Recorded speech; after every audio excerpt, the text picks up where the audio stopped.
call never died. From the south, the lost sheep rise.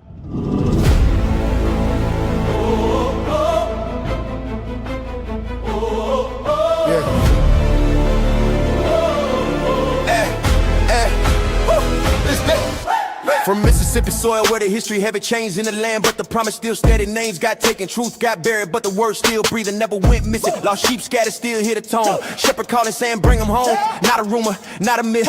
Ancient bloodline covered in stitch, no crown on head, no throne in sight. But kings still walk when they live upright. Priests in order, hearts in check. Walking the path of Melchizedek. Order of Melchizedek.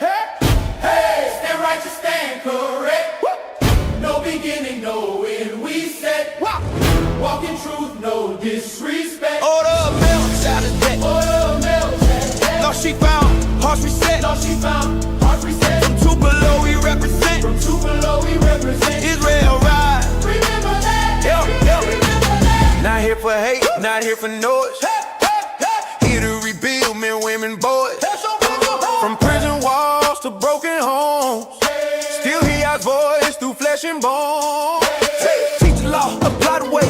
Faith works, lived every day.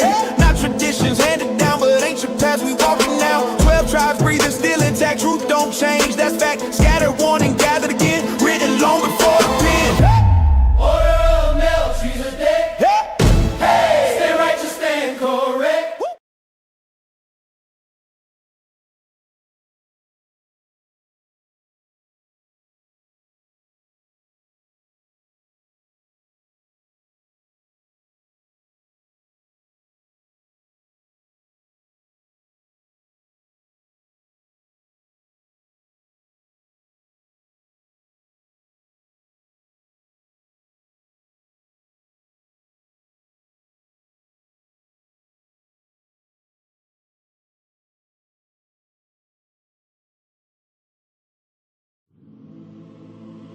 Here, oh Israel,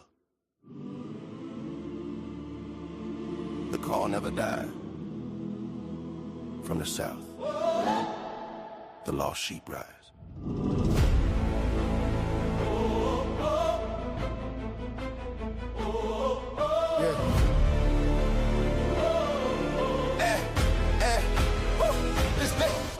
From Mississippi soil where the history heavy changed in the land, but the promise still steady. Names got taken, truth got buried, but the word still breathing, never went missing. Lost sheep scattered, still hear the tone. Shepherd calling, saying bring them home. Not a rumor, not a myth. Ancient bloodline covered in stitch, no crown on head, no throne in sight. But kings still walk when they live upright. Priests in order, hearts in check. Walking the path of Melchizedek. Order of Melchizedek. Hey, stand righteous, stand correct. No beginning, no end, we said. Walk in truth, no disrespect. Order of Melchizedek. Order of Melchizedek. Lost sheep found, hearts reset. Lost sheep found, hearts reset. From Tupelo we represent. From Tupelo we represent. Israel rise. Remember that. Remember that. Not here for hate, not here for noise. Here to rebuild men, women, boys. From prison walls to broken homes. Still hear our voice through flesh and bone. Teach the law, apply the way. Faith works, lived every day. Not traditions handed down, but ancient paths we walking now. 12 tribes breathing, still intact. Truth don't change, that's fact. Scattered, warned, and gathered again. Written long before the pen. Order of Melchizedek. Hey, Yeah, I can hear you. no beginning, no end, we say. Walk in truth, no disrespect. Order of Melchizedek. Order of Melchizedek. Lost sheep found, hearts reset. Lost sheep found, hearts reset. Music playing, Tupelo bro. we represent. In Tupelo we represent. Israel rise. Remember that. Remember that. The main channel not up. Israel, What we teach. true, why we here? Wake the lost sheep. Order, discipline, restitution, not confusion, restoration. No corner promise, straight swing, no water down, true for a name. Study the word, live it out, let correction cast pride out. Fathers restored, mothers strong, families healed where it went wrong. Not perfect men, but hearts aligned, learning obedience one step at a time. Order of Melchizedek. Stand righteous, Yeah, stand righteous. stand correct, Lost sheep pride, chains disconnect. covenant people. Never reject. Order. Covenant people, from the south to where you at. From the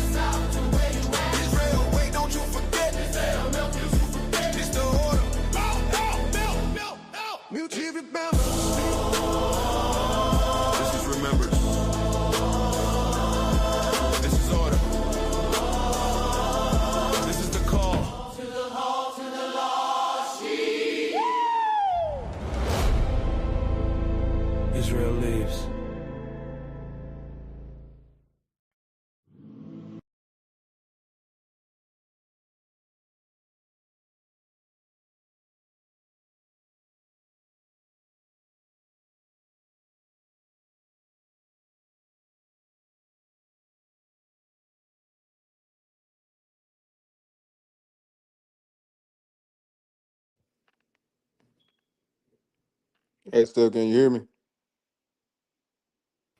Yes, sir. Shalom, I can shalom. hear you. All right, shalom, shalom, family in the chat. Give us 1 second. We're trying to make sure everything is working right on our end. Give us a few Family, minutes. can y'all let us know if y'all can see the lesson on the main channel? If y'all can see the lesson on the main channel, put a one in the chat.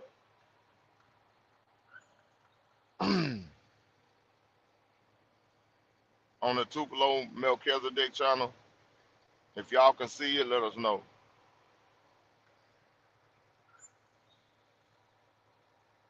Okay, okay, all praise. We good then, KG.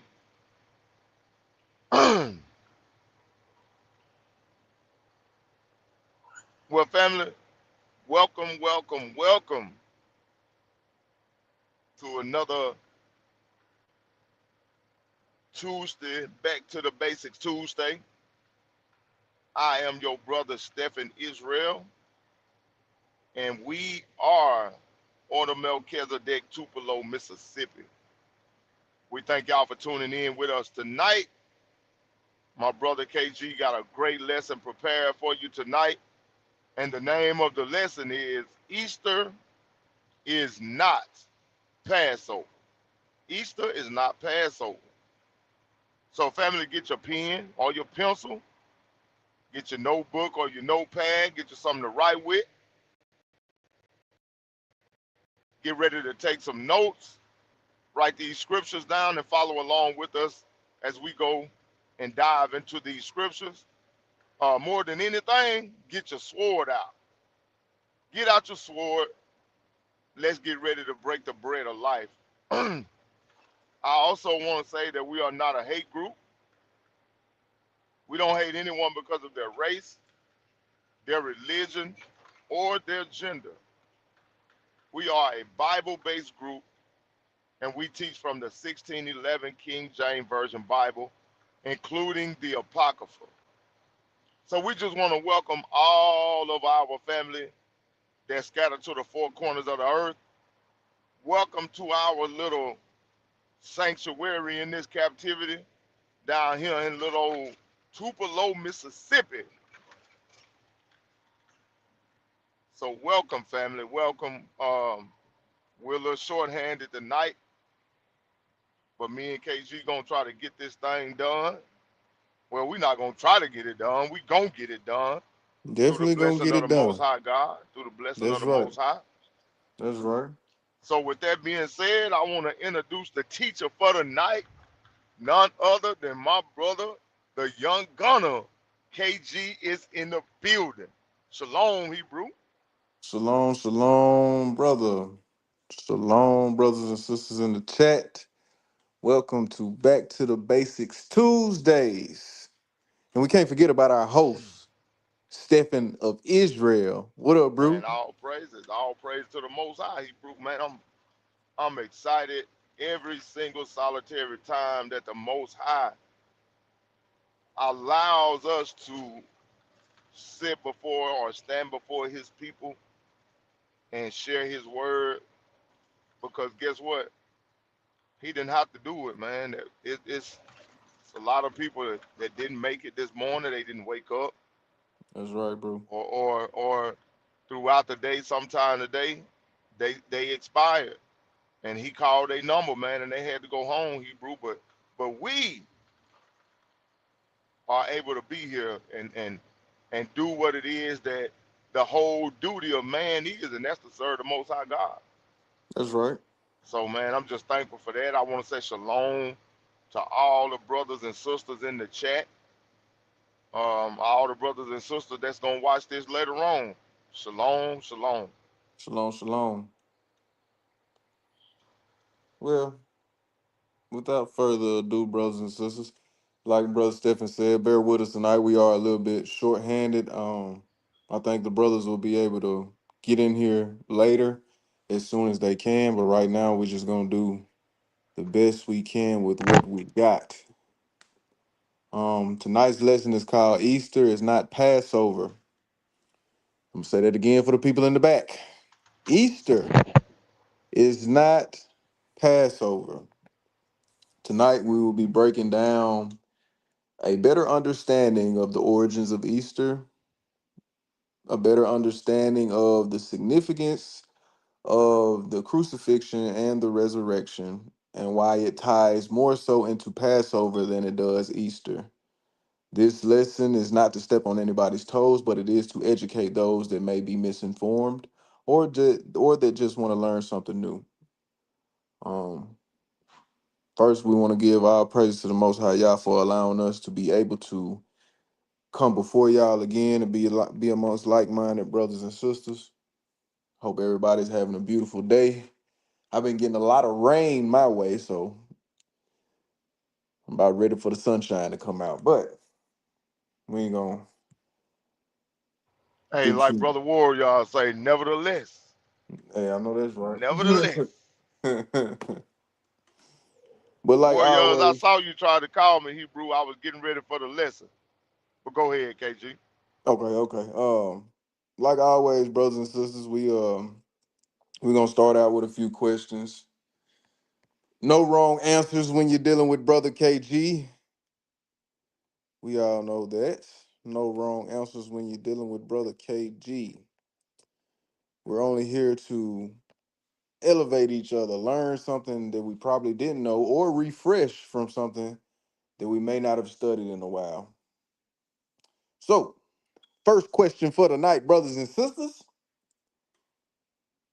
Oh, before I say that, I want to just give our praises for the support, and I want to say thank you to my brothers and sisters for the support that I got on my first Shabbat lesson. I really appreciate everybody pitching the hands that pitched in. Sister Bashan, we appreciate you. All the brothers and sisters that came, we appreciate y'all as well. And all praise to the Most High for us being able to come together one more Shabbat. Um, Now that I got that out the way. And if you haven't seen that lesson, man, go back and watch that lesson, man. It was a beautiful lesson. And I ain't saying that just because it's my lesson. I'm saying that because of the love and the camaraderie amongst all of us. It was enjoyable, and I believe everybody enjoyed themselves. Um, now that I done got that out the way, Steph, now let's get into these questions. Um, First question of the night: how many times is Easter, the word Easter, mentioned in the Bible? How many times is Easter mentioned in the Bible?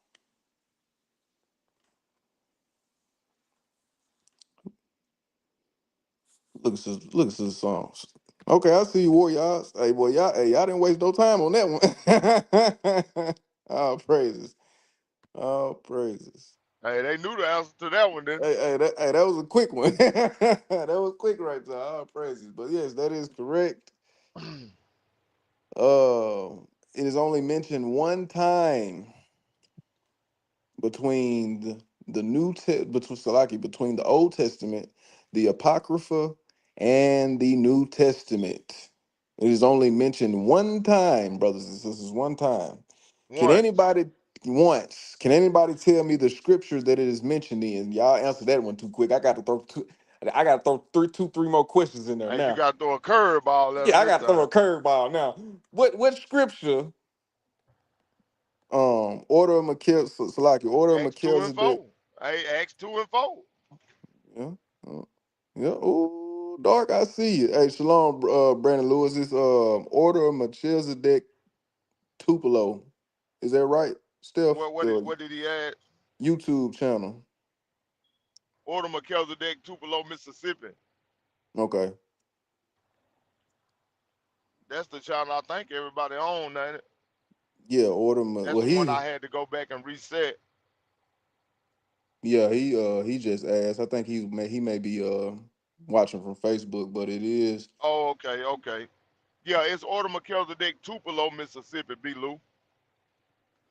All right. And hey, man, hey, boy, hey, are y'all getting hip to my question answering? Are y'all looking forward to this or something? Y'all don't normally answer this fast. Maybe it's the topic. It got to be the topic, Steph.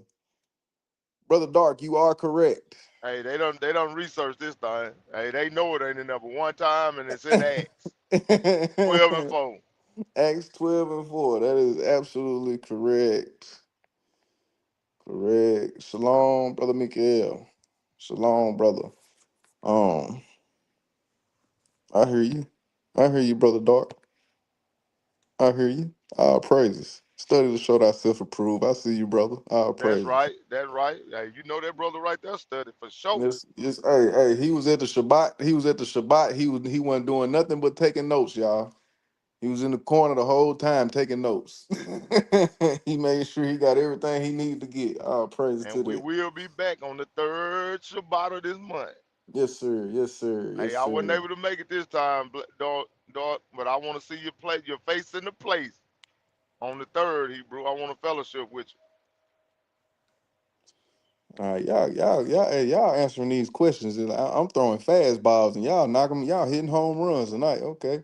All right, I got something for y'all. I'm finna throw a curveball for real this time still. How many origins does Easter have? And we got one more question after this, brothers and sisters.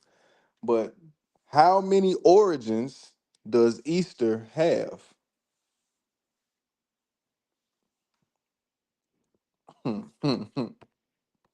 Brother Mikael says 700. You might have some accuracy to that, brother Mikael. You might have some accuracy to that. How many origins does Easter have? I see you, Sister Psalms. You're knocking at the door, sis. You're knocking at the door. But for the sake of everybody, we're gonna get an answer just a little bit later. Let's give everybody a chance to answer. Bro, Steph, what you got? What's your number? I'll say maybe two. Mm, mm. Okay, okay. Everybody has a ballpark range number here, I see. I know the answer, so I can't answer. I'm the one asking the question, y'all. I can't answer.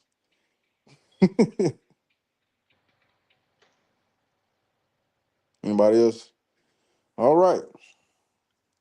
Easter has, well, you know what, Brother Stephen, Sister Psalms, y'all are actually right. And here's why both of you are right. Let me read it to you.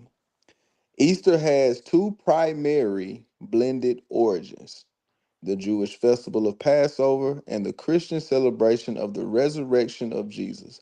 These combined, so they took these two concepts and combined them with ancient European pagan spring equinox celebrations, often linked to fertility symbols like eggs and rabbits. For the modern not holidays, Lord forgive me, for the modern holidays roots, holidays, I should say. So I apologize, y'all. Did not mean to say that. It's definitely not a holiday. So technically,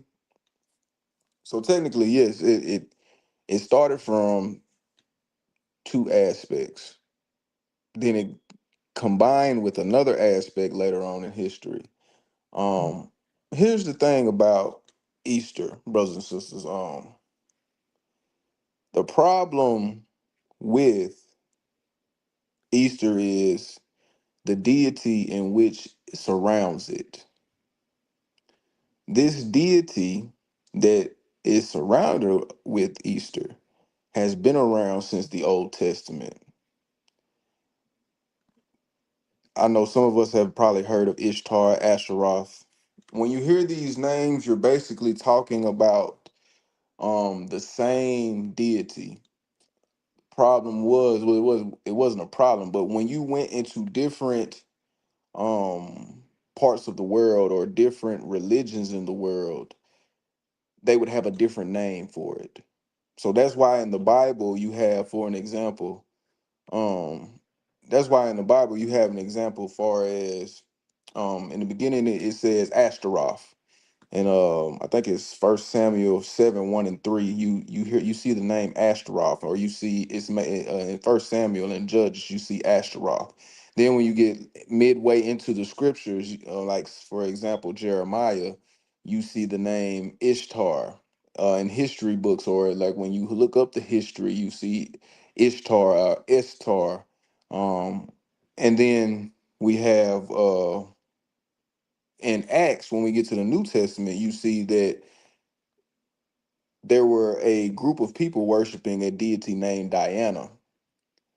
As you got in different regions, the name changed, but it was still the same deity. It still represented the same thing. All the names that I mentioned are names mentioned of a fertility goddess. And we're gonna get into that in just here in a second. Um, Bear with me, brothers and sisters. I'm finna start bringing scriptures out. I need to bring this history out so we can get a better understanding of what we are dealing with tonight. Take your time, Hebrew. Take your time. Take your time. Alrighty. So we're gonna open up the Zondervan Dictionary. We're gonna open up our Zondervan Dictionary. Um, but first I'm gonna start with what Google says about Easter, and then I'll give you the Zondervan Dictionary version of the definition of Easter. Um, from Google, it says the most important and oldest festival of the Christian church, celebrating the resurrection of Jesus Christ and held in the Western church. They have that in parentheses between March 21st and April 25th. On the first Sunday after the first full moon following the northern spring equinox. Hey, Salakia, Hebrew. Hmm. So when you say the Western Christian Church, right? Right. Now everybody here, on you and I that's on the panel, and the family in the chat that's watching, we all remember, no matter if our parents or grandparents was short on cash, they didn't have very many funds available, they were going to um make a way to take you to that barber shop, to Hmm. take you to that little suit store where they could find the little kid suits and those nice little shiny shoes. Now, it might just be me. Everybody else might not have been raised like I was raised. I'm just speaking on myself. Hmm. And they were gonna have you that little piece of paper, and you were gonna memorize it, and you were gonna put your little shiny shoes on, and your little suit, and your tie, and they were gonna put all that grease on your face, and you were gonna be standing up there looking like Peter Wheatstraw when he was first born, and you gonna Oh, stand up there no. in front of that church and you gonna say it. And if you don't, you gonna get a whooping. I'm telling you, we used to get a whooping if we wouldn't get up there. You were gonna get up there and you were gonna say that speech. You gonna say that Easter speech?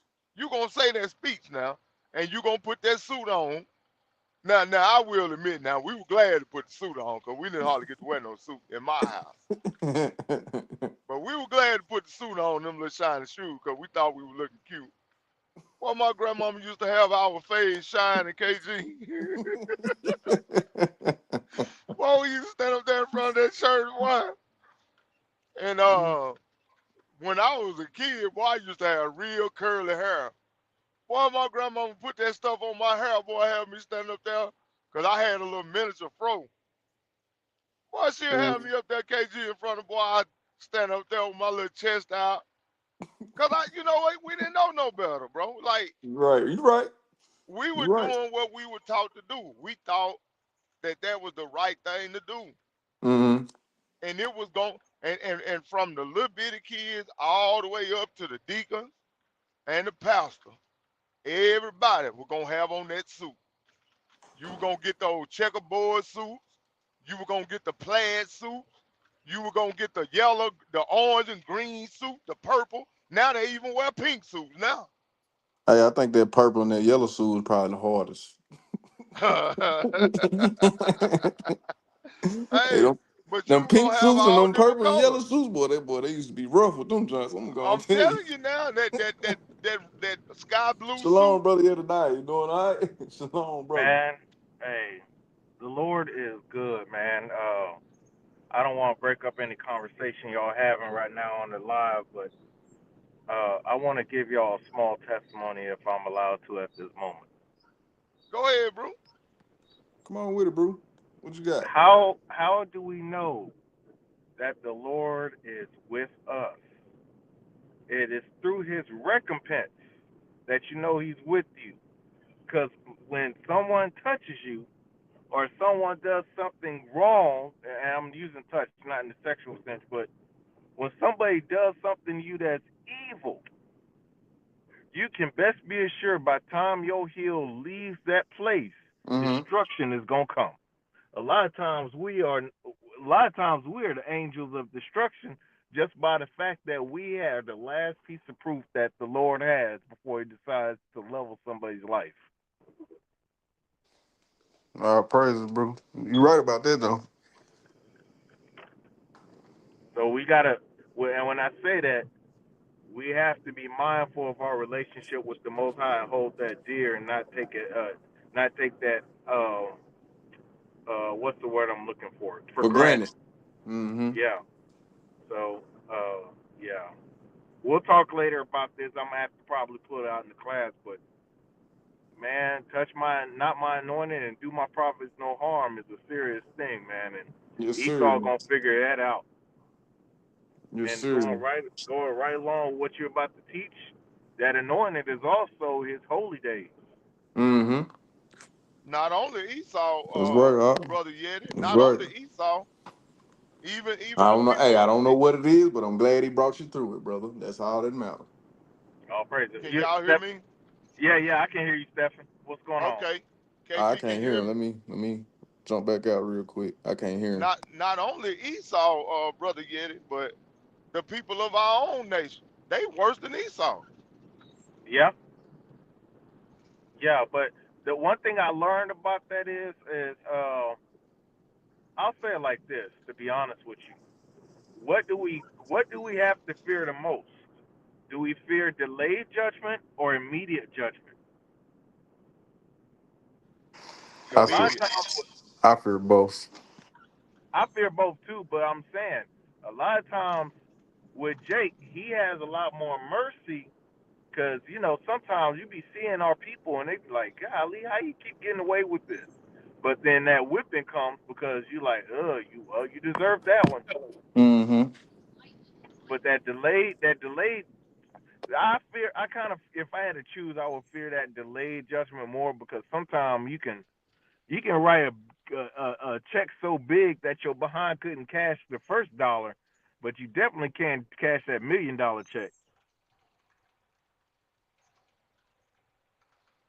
All That's right, praise to the dude. Most High. That's right. But yet, I don't know if you heard us, but we were talking about when our parents used to shine our faces up and put those suits on us with them shiny shoes on and make us get up there and say their speech. Why you have to bring up stuff? Now I gotta relive PTSD at the moment. That bullshit, that bullshiggity over there. My whole point is, what's the whole point of that? What is the spiritual significance besides what you know what it is? I'm gonna tell you what it is.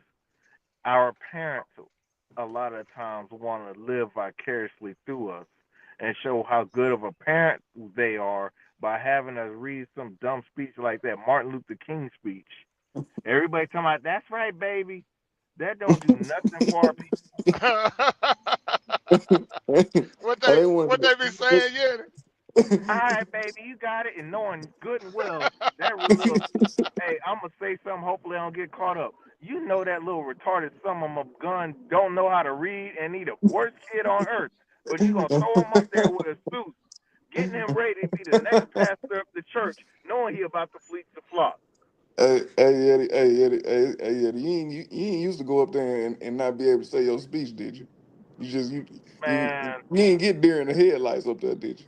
no, I know I I, said I I did said my I speech. did I I did said like my twice.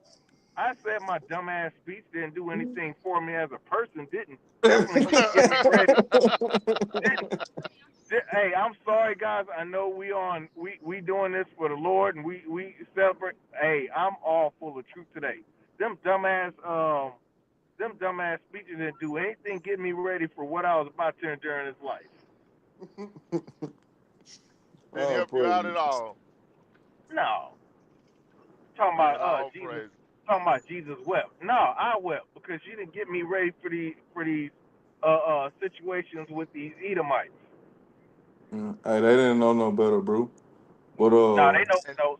See, that's why I and that want to and say see that we that's always. what that's what that's what I was getting to uh when I before Yeti came in, I was about to say, you know, and even though they did that, man, they didn't mean no harm. They thought that was the right thing to do because that's what they were taught. right.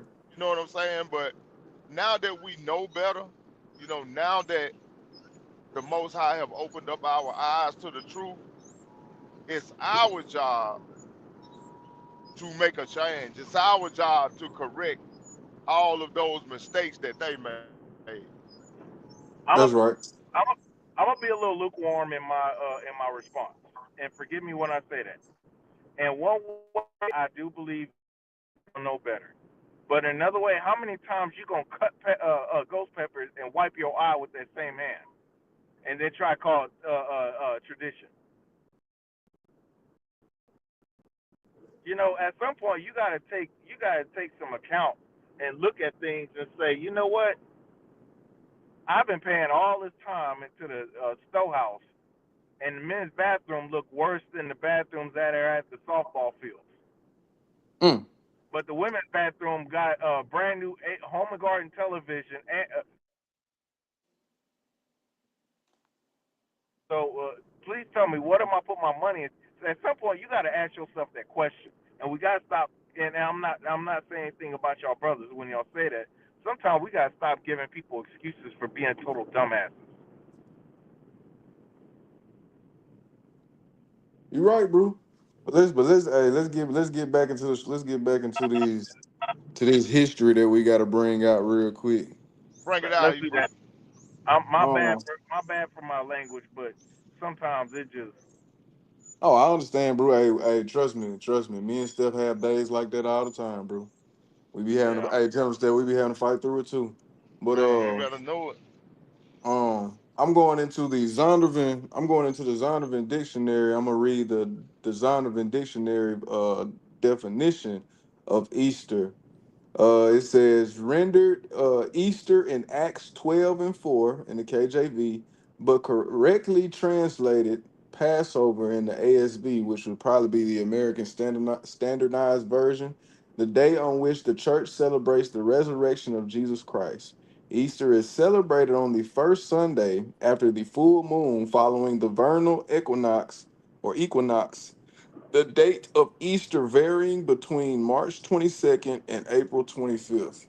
So, what we see here is that there was some good intent behind the idea of Easter, but somewhere down the line, it became something it wasn't supposed to be.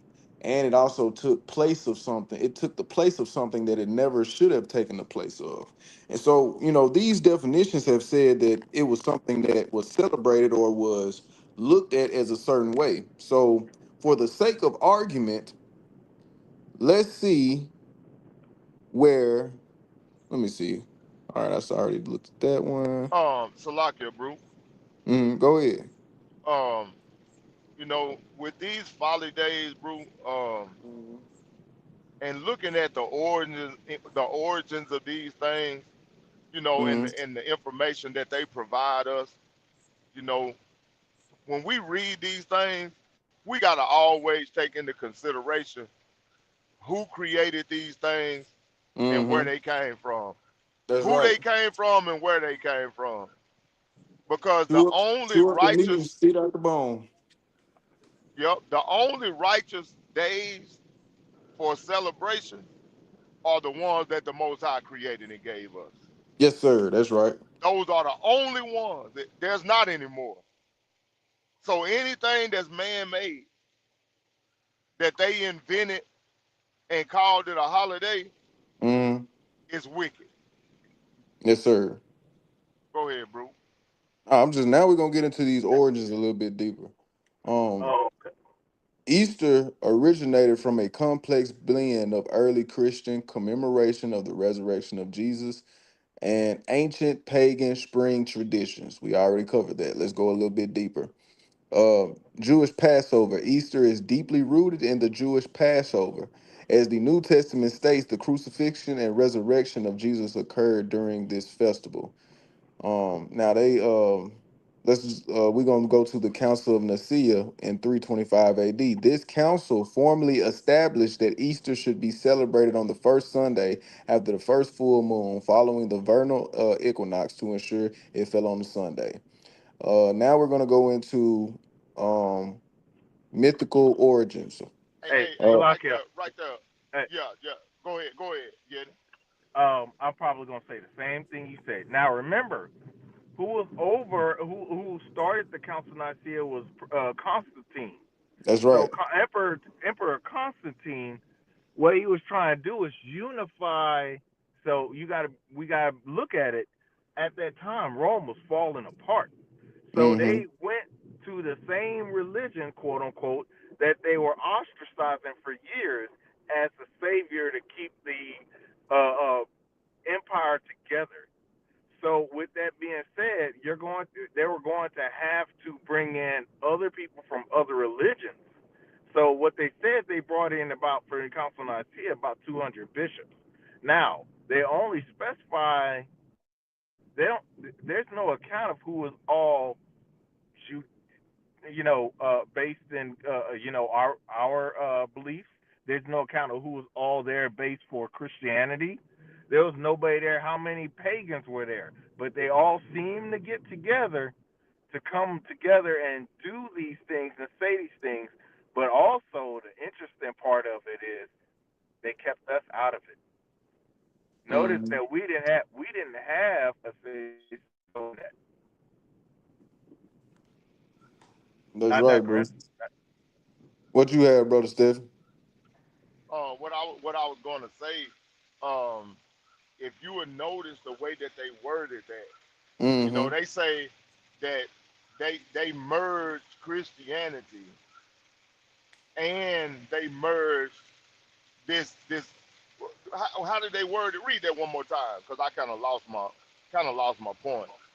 Um, the council formally established that Easter should be celebrated on the first Sunday after the full moon following the vernal equinox to ensure it fell on a Sunday. Stop Easter right there. rich. That was Okay. my point. Now, if you see this, what are they timing this to fall with? Mm-hmm. What are Uh, they trying to time it down to for this date to fall on? on Sunday, right? That's what you're saying. They trying to time it for it to fall on the Passover. You know, Okay, got you. Right. That was I the know. purpose of them doing that. Why? Because they had done away with us, with allowing us to practice our high holy days Mm-hmm. That's and absolutely even right. even the Sabbath.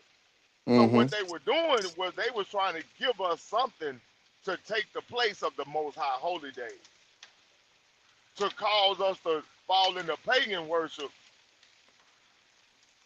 with it being ordered by the government. That's right, bro. But go ahead. All right. Now, as I did deeper digging into my research, brothers and sisters, I asked a question. That question was a question I'm gonna ask you. Who celebrated Easter during the time of Christ? I want you to think about that. This is one question we're gonna answer to ourselves. Who celebrated Easter during the time of Christ? Let me give you 10 seconds to think about it. 5 seconds.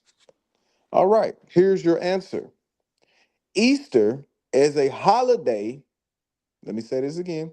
Easter as a holiday was not celebrated during the time of Christ, as it was established by the church hundreds of years later. Instead, Jesus and his followers celebrated the Jewish Passover. Early Christians later began celebrating the resurrection on Sundays, a practice that evolved into the annual Easter, which goes into what we were just saying about the Council of Nicaea. But if we actually went through the scriptures, and which we're going to do, but if we actually went through the scriptures, we would see that Easter is nowhere in the scriptures, like we asked our question earlier. It is nowhere in the scriptures until you get to Acts 12 and 4. What happened in Acts 12 and 4? By that time, Christ had already been crucified and resurrected. Easter did not become a term until around the time that Paul and the disciples were traveling among in their journeys, teaching the word of the Most High to people. And in that time, when you read Acts 12 and 4, that was around the time that they were still celebrating Passover. How can you prove this, brother KG? Well, let's go through some scriptures. Let's show and prove through the scriptures. Um,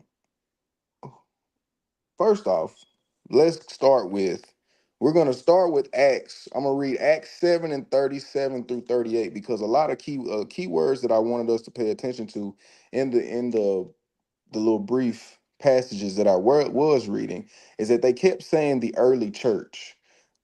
But you have to, once again, this is another moment where you have to chew up the meat and spit out the bone because they're not talking about the early church in which our forefathers knew. They're talking about the early church that took control over the quote unquote religion and turned it into what it is today. So who can yeah, you think you'd be able to read for me tonight, bro? If not, I think we could probably tag team it together. What about you, Steph? You Hey, able to read it? What you got, Yeti? I was gonna say I'm a few minutes from heading home. I was picking up my little one. As soon as I get home, I'm gonna prop myself in front of that computer and start reading for you. Okay. But what I was gonna bring out an interesting point. If you really look at, can I bring this out real quick? Yeah, This bring it little out. Then historical we'll get into the support. scripts. So it will be actually. So if you remember at the time of John when he was exiled to the Isle of Patmos, Mm-hmm. Domitian was the emperor of that time, and he hated quote unquote Christians. He hated Jews. So Mm-hmm.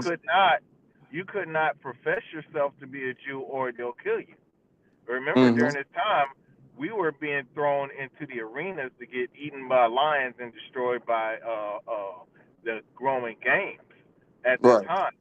And Right. that was John was exiled at 81 to 96 uh, AD.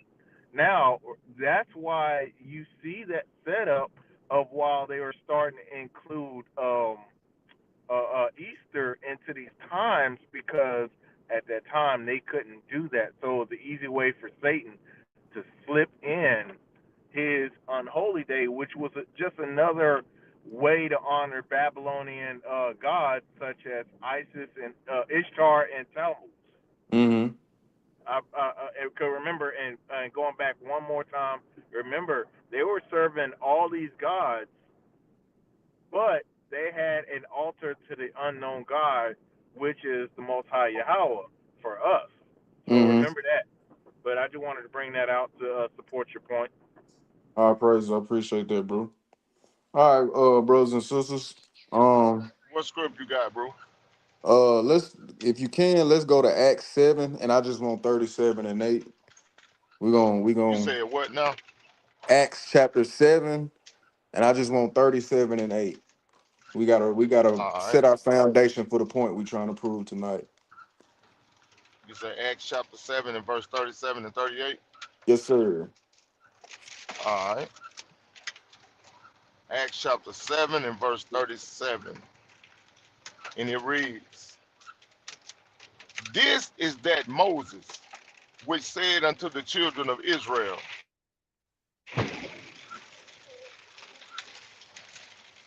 Man, that lightning just struck right beside me, man. Lord Oh Jesus. my God, man. Whew. Lord have mercy, Jesus. Uh, hold on 1 second, bro. Let me get pulled over, man. I'm finna stop. Hold on 1 second, bro. All right, go ahead. I'll grab this one while you get situated. Okay, go All ahead. right. Acts chapter 7 and verse 37. This is that Moses which said unto the children of Israel, a prophet shall the Lord your God raise up unto you of your brethren, like unto me. Him shall ye hear. This is he that was in the church in the wilderness when the angel which spake to him in the Mount Sinai, it's like in the Mount Sinai and with our fathers, who received the lively oracles to give unto us. Okay. What we want to bring out, the purpose of Acts 7 to 37 to 38, we want to focus on that was in the church in the wilderness with the angel which spake to him. The original church. I heard it too, y'all. But this is the we want to focus on the in the church in the wilderness. The church in the wilderness had certain rules, had certain regulations, had certain guidelines, which were the statute, laws, and commandments that they had to abide by in the wilderness. So if Easter is what's celebrated in today, and that's what's politically correct according to Scripture, according to what we have been taught outside of the truth, quote unquote, then it should match up with what the church in the wilderness was being taught. Because we have to remember, Christ, Christ's coming was prophesied. Never said anything about Easter. Christ being crucified and rising up was mentioned, but it never mentioned Easter. We don't know about Easter until Acts 12 and 4. And we're gonna walk this thing down real quick. Now let's go to we're gonna start all the way in the in the Old Testament. Salaki. We're gonna go to Deuteronomy 16.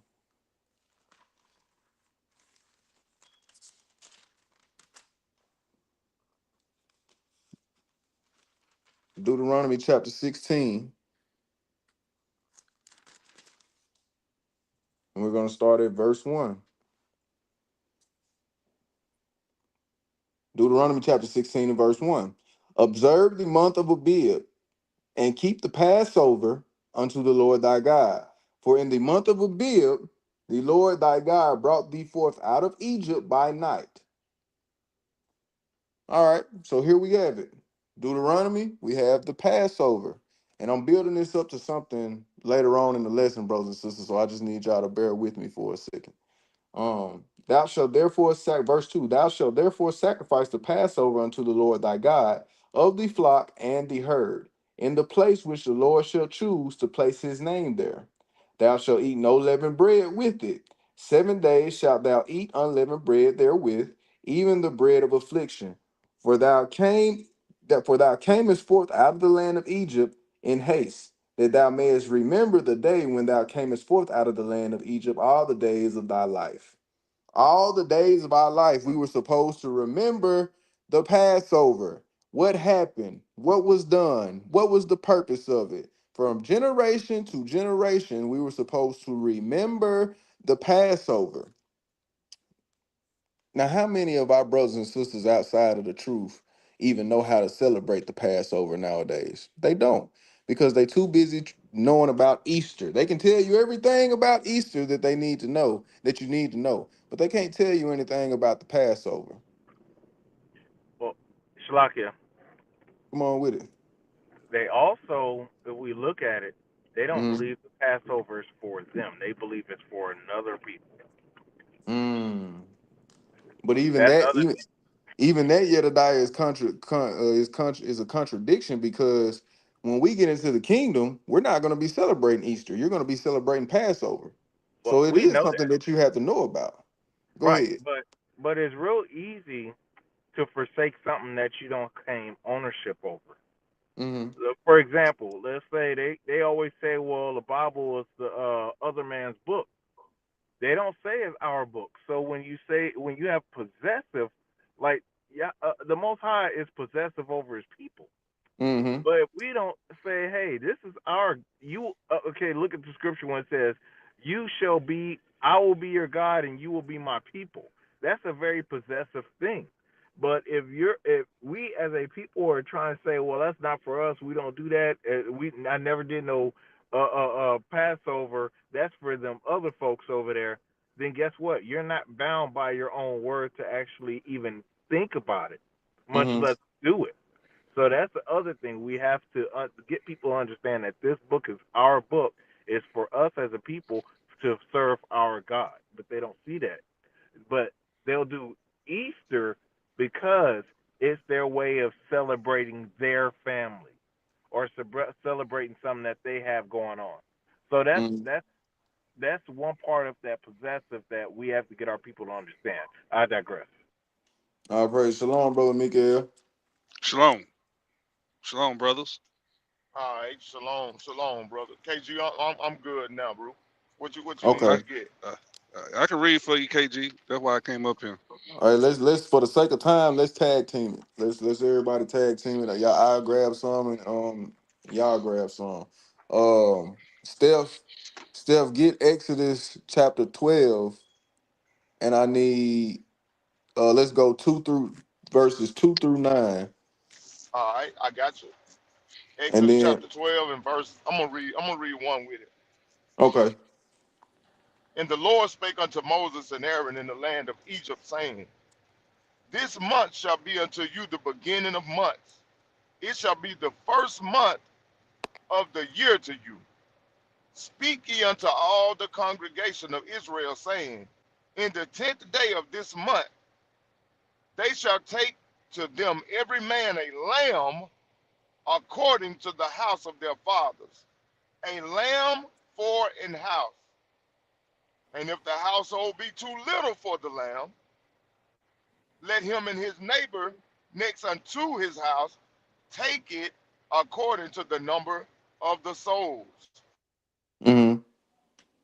Every man according to his eating shall make your account for the lamb. Your lamb shall be without blemish, a male of the first year.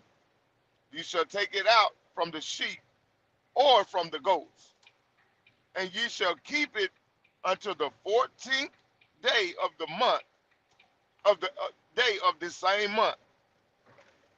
And the whole assembly of the congregation of Israel shall kill it in the evening. And they shall take of the blood and strike it on the two side posts and on the upper doorpost of the houses wherein they shall eat. And they shall eat the flesh in that night, roast with fire and unleavened bread, and with bitter herbs they shall eat it. Mm-hmm. Eat, eat now of it raw. Eat not of it raw, nor sodden at all with water, but roast with fire his head and his legs, and with the pertinence Mm-hmm. thereof. And ye shall let nothing of it remain until the morning, and that which remaineth of it until the morning, ye shall burn with fire. All praise. So what we see here, brothers and sisters, is a few guidelines that was supposed to be passed down from generation to generation on how to properly celebrate the Passover. Um, Today, these things are not properly done because it was stripped away from us due to our disobedience to the Most High, and it has been substituted with the pagan holiday Easter. But we're gonna dive a little bit deeper into it just to show that this is from the first 5 books of the Torah.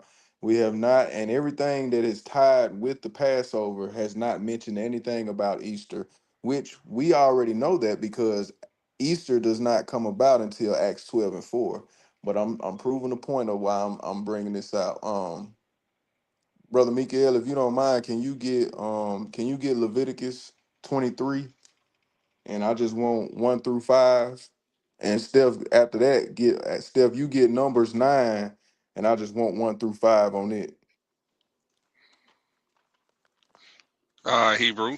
Let me get there. Bear with me. Just hold on. All right. Let me get there. All right.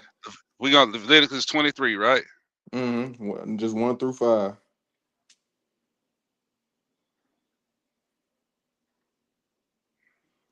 Do you one better, Hebrew?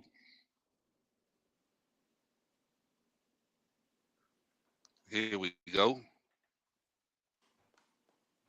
Leviticus You got it, brother 23. Cam? Yes, Okay, sir. no Yeah, problem. I'll put it on the screen. That's all. All right. Leviticus 23, verse 1. And the Lord spake unto Moses, saying, Speak unto the children of Israel, and say unto them, concerning the feast of the Lord, which ye shall proclaim to be holy convocations, even these are my feasts. 6 days shall work be done, but the seventh day is the Sabbath of rest and holy convocation. Ye shall do no work therein. It is the Sabbath of the Lord in all your dwellings. Mm-hmm. These are the feasts of the Lord, even holy convocations, which ye shall proclaim in their seasons. In the 14th day of the first month, at even, is the Lord's Passover. All praises. All praises. You got that. Yes, sir. You I'm got ready to this. roll. Let's get it. All right, go ahead and fire Numbers it off. chapter 9 and verse 1. And the Lord spake unto Moses in the wilderness of Sinai, in the first month of the second year, after they were come out of the land of Egypt, saying, Let the children of Israel also keep the Passover at his appointed season. Mm-hmm. In the 14th day of his month, at even ye shall keep it in his appointed season, according to all the rites of it, and according to all the ceremonies thereof shall ye keep it. And Moses spake unto the children of Israel that they should keep the Passover. And they kept the Passover on the 14th day of the month, at even in the wilderness of Sinai, according to all that the Lord commanded Moses. So did the children of Israel. So the main focus, brothers and sisters, was Passover. And how it's done properly here. Yet again, we have not seen anything pertain to Easter, even though they have tried to tie these things together. Now we got to differentiate what's the difference between Easter and what's the difference between Passover. Does anybody understand Keification? I hope I'm saying your name right. Um, they asked, did the other nations celebrate a rebirth day? If you are asking if they celebrated the Hold resurrection, come on with it. What you got, Steph? on. Let him define rebirth, because that's a I want to say like the rebirth, like uh, you know how these nations have a rebirth day, like how they serve their gods being reborn. Mm. I don't know nothing about no rebirth day. I'm sorry. Y'all stumped me on that one. I think that's what they're trying to say, but we need her to clarify what she mean by rebirth day. But If you want, I wanted to say this while we waiting on her to clarify that. Now we know that throughout the scriptures, the Most High He established precise laws, right, that's right. and prophetic patterns, and all of them pointed to the sacrifice of the Messiah, which That's is right. the which is what this lesson is ultimately about. One of the most overlooked prophecies, family, concerning Christ's death is the command that none of his bones would be broken. That's And right. I don't want to get ahead of my brother Listen, because I know he haven't brought this up yet. But also none of the bones of the Passover lamb were to be broken either. Mm-hmm. Well, now that I got a better understanding of your question, Kia, let me I'm gonna read a passage from this book called Vain Traditions. I'm gonna put it on the screen for you real quick. Give me 1 second. Hope everybody can see that. Vain traditions. So a good read. Vain traditions. I'm gonna be coming out of page 45, and the topic is Easter stuff. And this is gonna, I hope, hopefully, this will answer your question, Sister Kia. It does not take a genius to realize that Easter is the English pronunciation of the goddess Ashtar or Ashtaroth, goddess of sex, love, and fertility, consort and sister of Baal, also known as Ishtar, the wife of Tammuz. Neither does it take any more gray cells to realize that this account for all the sexual symbolism pertaining to pertaining to this pagan celebration. An example: bunnies and eggs. All symbols of reproduction according to Babylonian myths. And this is for the fact that you said Babylon is celebrated by killing babies. But here's the point that we're trying to make. All symbols of reproduction according to Babylonian mythology, Ishtar descended from the heavens in a giant mystic egg. Easter in English is pronounced Easter in English, and is in Anglo-Saxon is pronounced Istri. Um, in Greek, it is pronounced Astarte. In Canaanite, it is mentioned Ashtaroth. And Start in right Babylon, there. That's hmm what she was saying. Like, did the other nations have a rebirth? Like, what she mean? Like, this rebirthing, like, like they had the Easter egg and the bunny, fertility, hmm rebirth. That's what she talking about. Yes, other nations, the Babylonians had their version of it, then the hmm Persians, and then the Egyptians. All of them had their version of what you call rebirth day, but fertility, dealing hmm with rebirth. Right. That's what she and said. That's and the what you point. reading right there. Okay, all praises. I'm glad I can answer your question. But to give you a deeper rundown, somebody give me First Samuel 7:1 and 3, and then somebody give me Jeremiah 7:14 through 19. And I'm gonna get now, Sister Kia, other nations did celebrate these things, but First what Samuel we what? First Samuel 7:1 and 3, and the other script was Jeremiah 7:14 through 19. But one key thing that I wanted you to hear in the midst of me reading about this was, um, in this ink, I'm gonna read it again for you. I mentioned to you all the different names of the same God. What we have to understand is that even though there was different names for the same deity in different societies, it was still basically towards one false god, and this false god was the sister of Baal. And in English, they would, like I said, it would be Easter. In Anglo-Saxon, it would be Istre. In Greek, it'd be Astarte. In Canaanite, it'd be Ashtaroth. In Babylonian, it would be Ishtar. But see, what people fail to realize is when they don't give a proper when they don't do their proper research on history, is the fact that it gets everything that's here today is not new. It's already been here. What's Salaki, happening is it's Been being repackaged. repackaged. That's it. Go Salaki, ahead, brother. Hebrew. Still. Mm-hmm. Um, okay, now that I understand what you mean by now that I understand what you mean by rebirth, a lot of these other nations tie these festivals to to like you said, the fertility gods. Also, they tied it to agriculture Mm-hmm.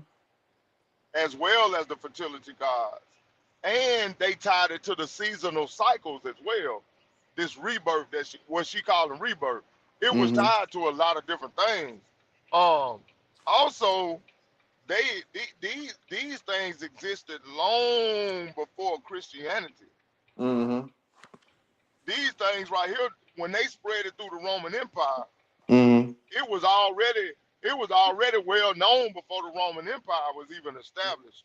Right. Um, the context of this stuff, it's most of the time when they discuss this, it's when they comparing it to the Passover, Mm-hmm. And but you what know, we Go and ahead. the Go ahead, still. biblical feast, Mm-hmm.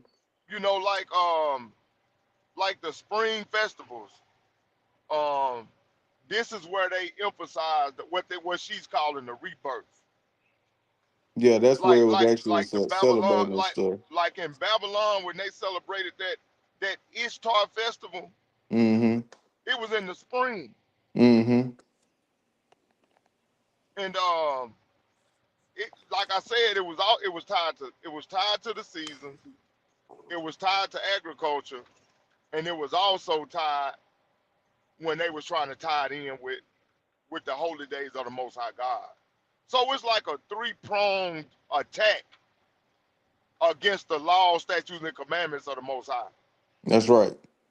Cause like Brother Stephen said, Easter is something that was created. The idea of Easter was created after Christ had passed, but the actual deity that is being celebrated for Easter has been around since the Old Testament. Um, Hey, so like, you remember that name that you said, that Tammuz? yeah, Tammuz, yeah. I remember doing a lesson, and I was studying about that once before, and they was talking about how he would be reborn every year. Mm-hmm. They believed that every year he would be reborn all over again. And what scripture was that you called out a while ago? First Samuel 7, 1 and 3. First Samuel chapter 7 verses 1 through 3. Okay, after you read that, let's go to Ezekiel and read in chapter 8 of Ezekiel. If Mike, you already got that script pulled up? I think he might have the Jeremiah one. I'll grab it real quick though. Yeah, I'm here. I'm here. Yes, sir. I'm ready. I'm locked and loaded. I was on All right. mute. Let me get this first Samuel real quick, and then we'll go straight to I got your first Samuel. What chapter verse? Yeah, I got uh it, Hebrew. oh, you got it, okay. Yeah, I'm already there. All right.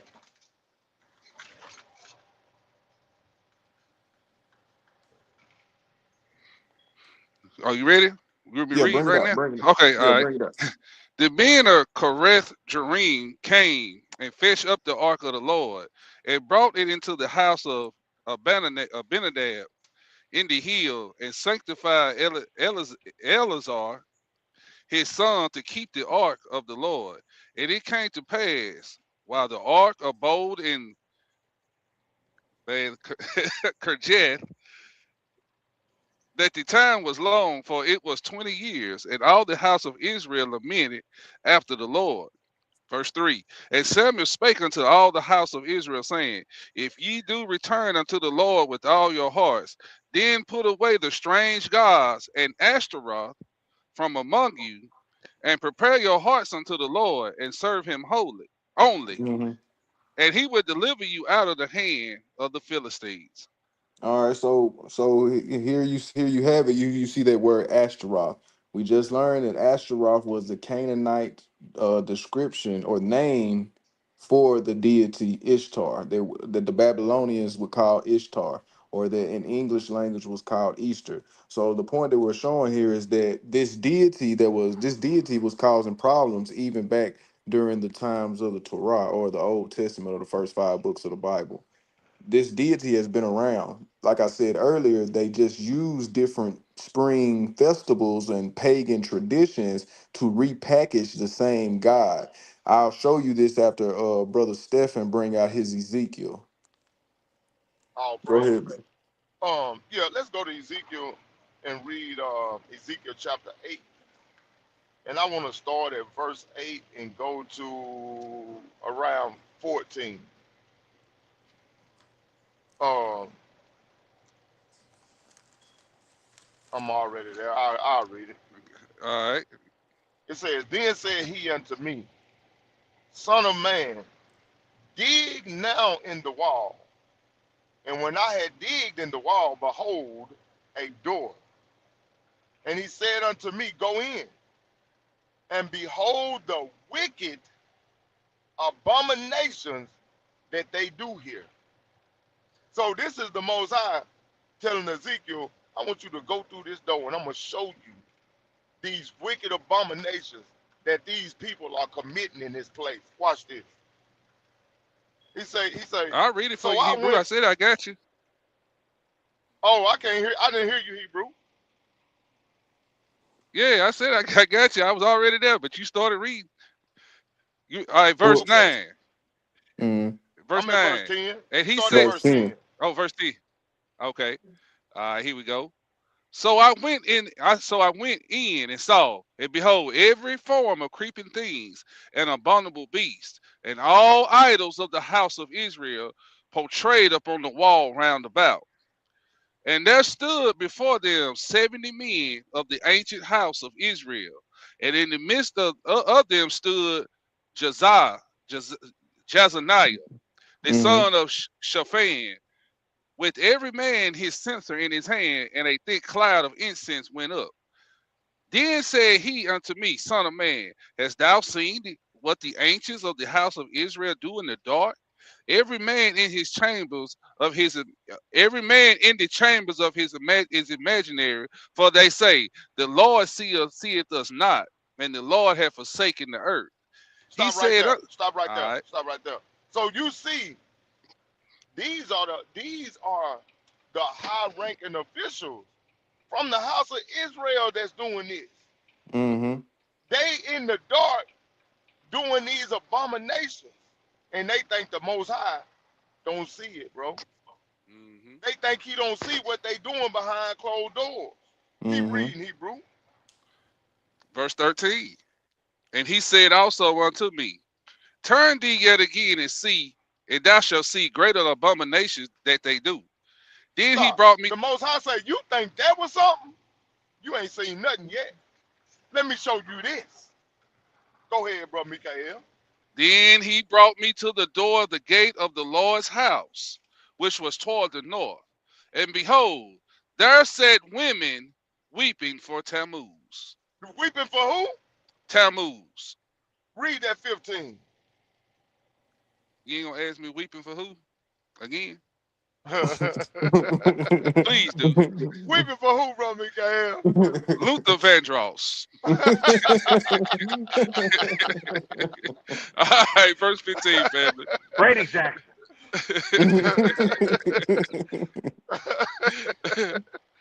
Man, don't do All Luther like that, man. Go ahead, right. man. Verse 15. Then said he unto me, hast thou seen this, O son of man? Turn thee yet again, and thou shalt see greater abominations than these. You can stop right there for time's sake. All But right. I just wanted to show that false idol god that brother KG had brought out earlier, our ancestors was worshiping that god Mm-hmm. Mm-hmm. in these hidden places, Hebrew. And I just wanted to bag you up with that. All praise to the Most High. Go ahead, bro. All right, brother Mikael. Let's go to Jeremiah 7, and we just need 14 through 19. Because right now, brothers and sisters, what we are showing, all we're showing right now is that this is the same deity that has been around since the Old Testament. And the names just changed, but it's the same deity. All right. Jeremiah Jeremiah 7 and 7, what, Hebrew? 14 through 19. Here we go. Therefore will I do unto this house, which is called by my name, wherein ye trust, and to the place which I gave to you and to your fathers, as I have done in Shiloh. And I will cast you out of my sight, as I have cast out all your brethren, even the whole seed of Ephraim. Uh-oh. Therefore, pray not for these people, neither lift up a cry nor prayer for them, neither make intercession to me. I will not hear thee. Seest thou not that they do in the cities of Judah and in the streets of Jerusalem? Mm-hmm. The children gather wood, the fathers kindle the fire, and the women knead their dough to make cakes to the Queen of Heaven, and to pour out drink offerings unto their to other gods, that they may provoke me to anger. Do they provoke me Praises. to anger, saith the Lord? They. Yeah. Oh, you want me to stop, Hebrew? Yeah. That was good right there. But All right. the key word that we wanted right there is the Queen of Heaven. Remember in the remember in the other book that we was just reading, Vain Traditions, is Ishtar or Astaroth or Asarte, whatever name you want to use for her, she was described as falling from the sky in a sacred egg, queen of the heaven. Hey, I got something for that. All right, let me get Oh, this. Let me go get ahead. this one right here. Go to Acts 19 and 35. Acts 19 and 35, and I just need this one verse. Because we read this a lot of times, brothers and sisters, and we don't even realize that this is the same person. This is the same deity from the Old Testament. And then this is what you also have to keep in mind. Our oppressors in each captivity knew what it took. Majority of them understood that if they kept us in bondage and in idolatry, that it would prevent us from having a connection with the Most High. So when you see something works, what do you normally do? You keep doing it until it doesn't work anymore. Go ahead, bring out that 19 and 35. And when the town clerk had appeased the people, he said, "Ye men of Ephesus, I'm sorry, Ephesians, what man is there that knoweth not how the city of the Ephesians is a worshipper of the great goddess Diana, and of the image which fell down from Jupiter?" Now we have to go back to our book once again, because in the book it tells us that Ishtar or uh, Asheroth is depicted as a goddess falling from the heavens in a giant egg.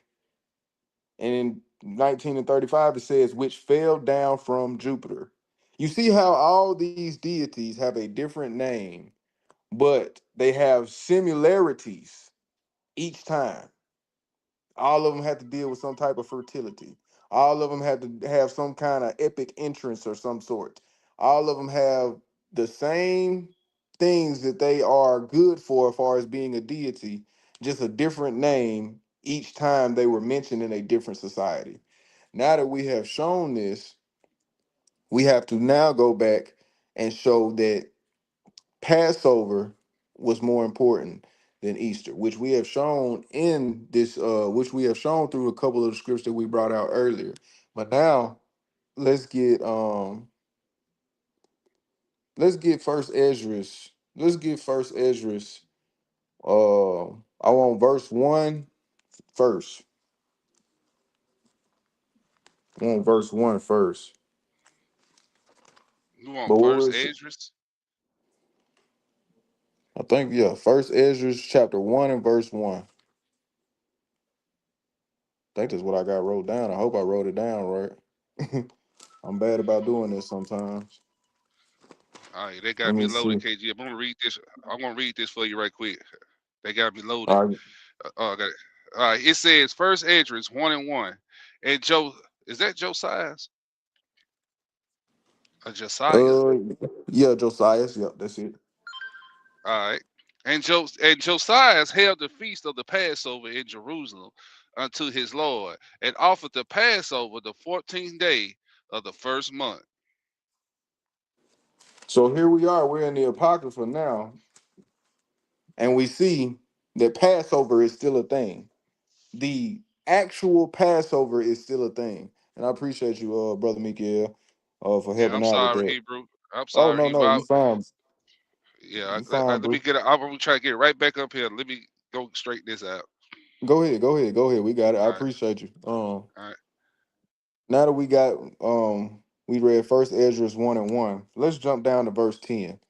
And verse 10 reads, and when these things were done, the priests and Levites, having the unleavened bread, stood in very comely order according to the kindreds, and according to the several dignities of the fathers before the people, to offer to the Lord, as it is written in the book of Moses, and thus did they in the morning. And they roasted the Passover with fire as appertaineth, which means they were doing it according to what their forefathers had taught them. As for the sacrifices, they sawed them in brass pots and pans with good savor. All right, I'm gonna jump down to verse 20. And it First Ezra 1:20 reads, and such a Passover was not kept in Israel since the time of the prophet Samuel. So so there had been no other Passover this big since the time of the prophet Samuel. So with that being said, this shows what? This shows that Passover was a major thing from the Old Testament up into the Apocrypha. Now that we didn't cover that, let's go to Matthew chapter 26, and we're going to start at verse 1. Hey, Shalakia. Come on with it, Hello? bro. Said Matthew 26. I just wanted one thing that caught my attention. I just wanted to bring it out. I did a Hmm. small little search. Reason for the women weeping for Tammuz, and it's interesting that you said the thing is about fertility. But the weeping was part of a ritual mourning for Tammuz, believed to be dead, and in the Wonderworld, which was thought to affect fertility and agricultural cycles. This act was seen as a significant abomination by God, indicating the people's unfaithfulness and turning away from true worship. The women's action reflected the broader cultural practices of the time where fertility rites were common in surrounding pagan religions, showing how those beliefs have permeated Israelite society. Mm. And the weeping for Tammuz shows as a symbol of spiritual decline and rejection of God's commandments among the people of Jerusalem during Ezekiel's time.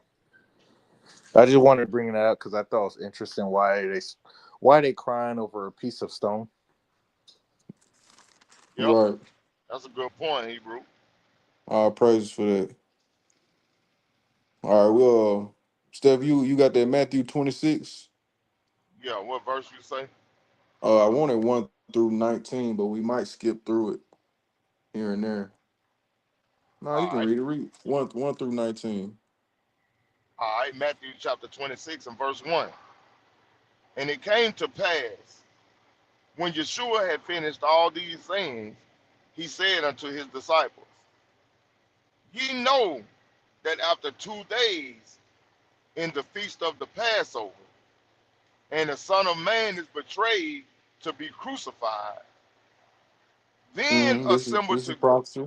Go ahead. then assembled together the chief priests and the scribes and the elders of the people unto the palace of the high priest, who was Caiaphas, and consulted that they might take Yeshua by subtlety Mm-hmm. and kill him.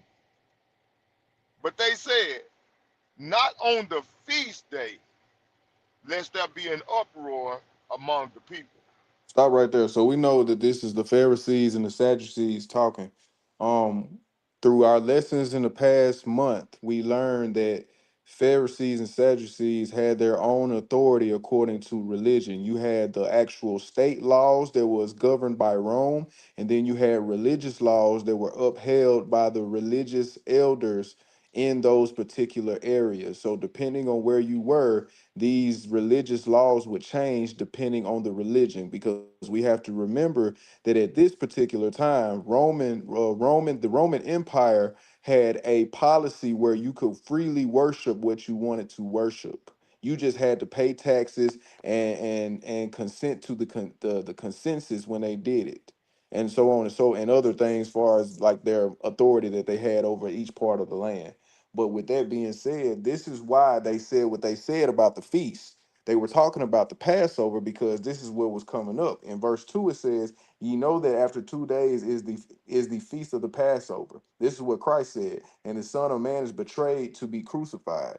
So this is Christ saying that this is supposed to happen, and then later on in that same text in verse 5, they we see that, and we see that the elders of Salakia, the elders of the people, which would be the scribes, the chief priests and the scribes and the elders of the people, they were plotting to kill Christ, but they couldn't move on it because they didn't want to do it on the feast day. It was unrighteous to do certain things on the feast day, and murder was one of those things.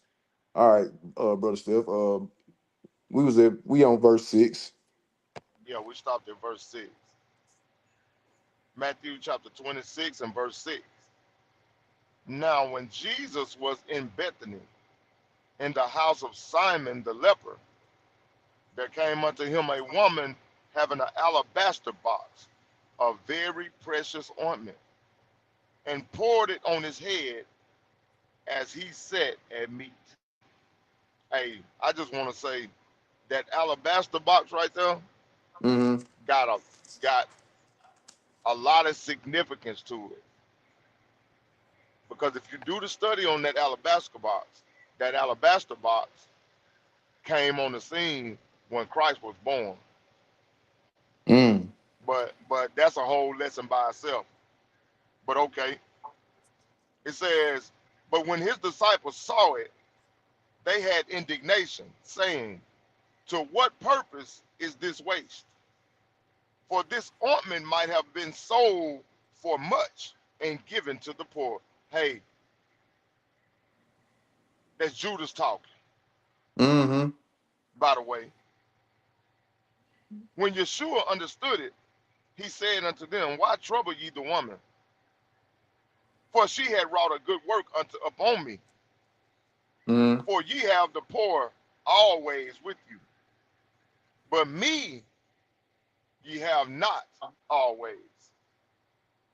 For in that she had poured this ointment on my body, she did it for my burial. Verily I say unto you, wheresoever this gospel shall be preached in the whole world, there shall also this that the woman had done be told for a memorial unto her. All right, brother Steph, jump to verse 17 and read down to 19. All right, verse 17. Now the first day of the feast of unleavened bread, the disciples came to Jesus, saying unto him, where wilt thou that we prepare for thee to eat the Passover? And he said, go into the city to such a man, and say unto him, the master said, my time is at hand. I will keep the Passover at thy house with my disciples.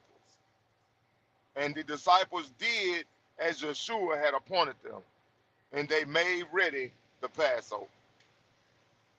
So here we are, brothers and sisters. We have finally got into the New Testament. We see Christ talking about the Passover and the Passover only. He doesn't mention anything about Easter, a Easter bunny, Easter eggs, or anything of that nature. Now that Or we have Luther come, Vandross. or Luther Vandross. That's right, brother Stephen. Praises, man. But, bro, and I know y'all saying, well, brother KG, what are you getting at? Um, and earlier in this lesson, we showed you that lines are being blurred, lines are being colored together, lines are made, they are being forced to tie together.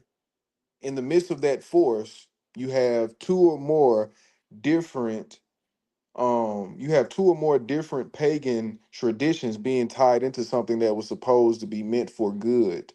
And now we have what we have today. Earlier in the lesson, we read you different sources that says that Easter came from the earlier churches hundreds of years ago, hundreds of years after Christ had been crucified. Now, it probably started out as a good idea, but we have to remember that these things, we were not in control. So it was not our people making this decision. It was other people that still had us in captivity trying to make these decisions for the sake of keeping control, which would be Constantine that I'm speaking about preferably, because we know that to stop a riot within Rome, this is some of the things that he did. He connected everything together and made everybody worship on Sunday. And he pretended to be a Christian while still worshiping the sun god. And as we go on, I'm gonna break this down even more just to show that what we're going into now is the understanding that the Passover, Christ's Christ's crucifixion and resurrection has more to do with the Passover than it does a pagan tradition called Easter. Now we're gonna go to Luke chapter AKG, 22. Come on. AKG. Come It on has with it. everything to do with the Passover and That's nothing right, bro. That's right, bro. to do You're with Easter. absolutely, you're absolutely right, bro. Yeah, you're absolutely right, and I thank you for the correction, sir. You're absolutely right. Hey, real quick, to Mm-hmm. bring out a point that you said, I want everybody to understand some of what you just said chronologically. Remember, we had in 70 AD, we had to head for the hills. So who That's right. was there to defend the faith from these Hashitarians? So Mm-hmm. we didn't have anybody to defend the faith, so therefore they can do whatever they want to do. Same as today. But the difference is we have people that are defending the faith, and that's why people walk around confused because now you're injecting truth in the midst of these lies, and that's why they have to continue on to with the lies because that's why they say, "Well, we're just doing it for the kids." No, not you can't change. You're doing just like your God. When things get uncomfortable, when truth comes to the fruition and to the place, now you want to change it up. No, you're Mm-hmm. gonna have to stand on the business that you created. And so I just wanted to bring that out. That in 70 AD, where were the saints? We were scattered. That's right. That's right. So we were not in control of what happened pertaining to situations like this, and that's a good point that you brought out, brother Yedidiah. Um, Steph, we're gonna go to Luke 22, and I just want you to read, for the sake of time, I want you to read seven. Start at 22, and let's start at verse 7. What we're doing is we're getting we started with Matthew in the New Testament. Man, we know that Matthew was a disciple. So that's one verifiable witness that was with Christ. Now let's go to Luke to get our second witness. Because the scriptures we have to bear witness to what we are basically bringing out to prove our point. The scriptures show us what it is that we need to see. You got that? You got that? Luke and 22 still? Okay, he had to hop out. I grab it. Luke 22 and Hey, I verse can get it 7. for you. Hold on. Let me get my All blue right. letter real quick. Hold on. We must be Oh, hitting wait. somebody at the kneecaps because they show are messing with the connections. Yeah, they've been on us. They've been on us No, the no, no, past couple of weeks. no. That was my son. You know, he out there in Iowa. I have to take that call. Oh, okay. Gotcha, I don't gotcha, never know what he had going on. I have to make sure he's good. gotcha. You said Luke what? Luke 22 started verse 7. What's the next one Okay. after that, KG? After that, go to Acts 20, and we're gonna read 1 through 7. Okay. All right.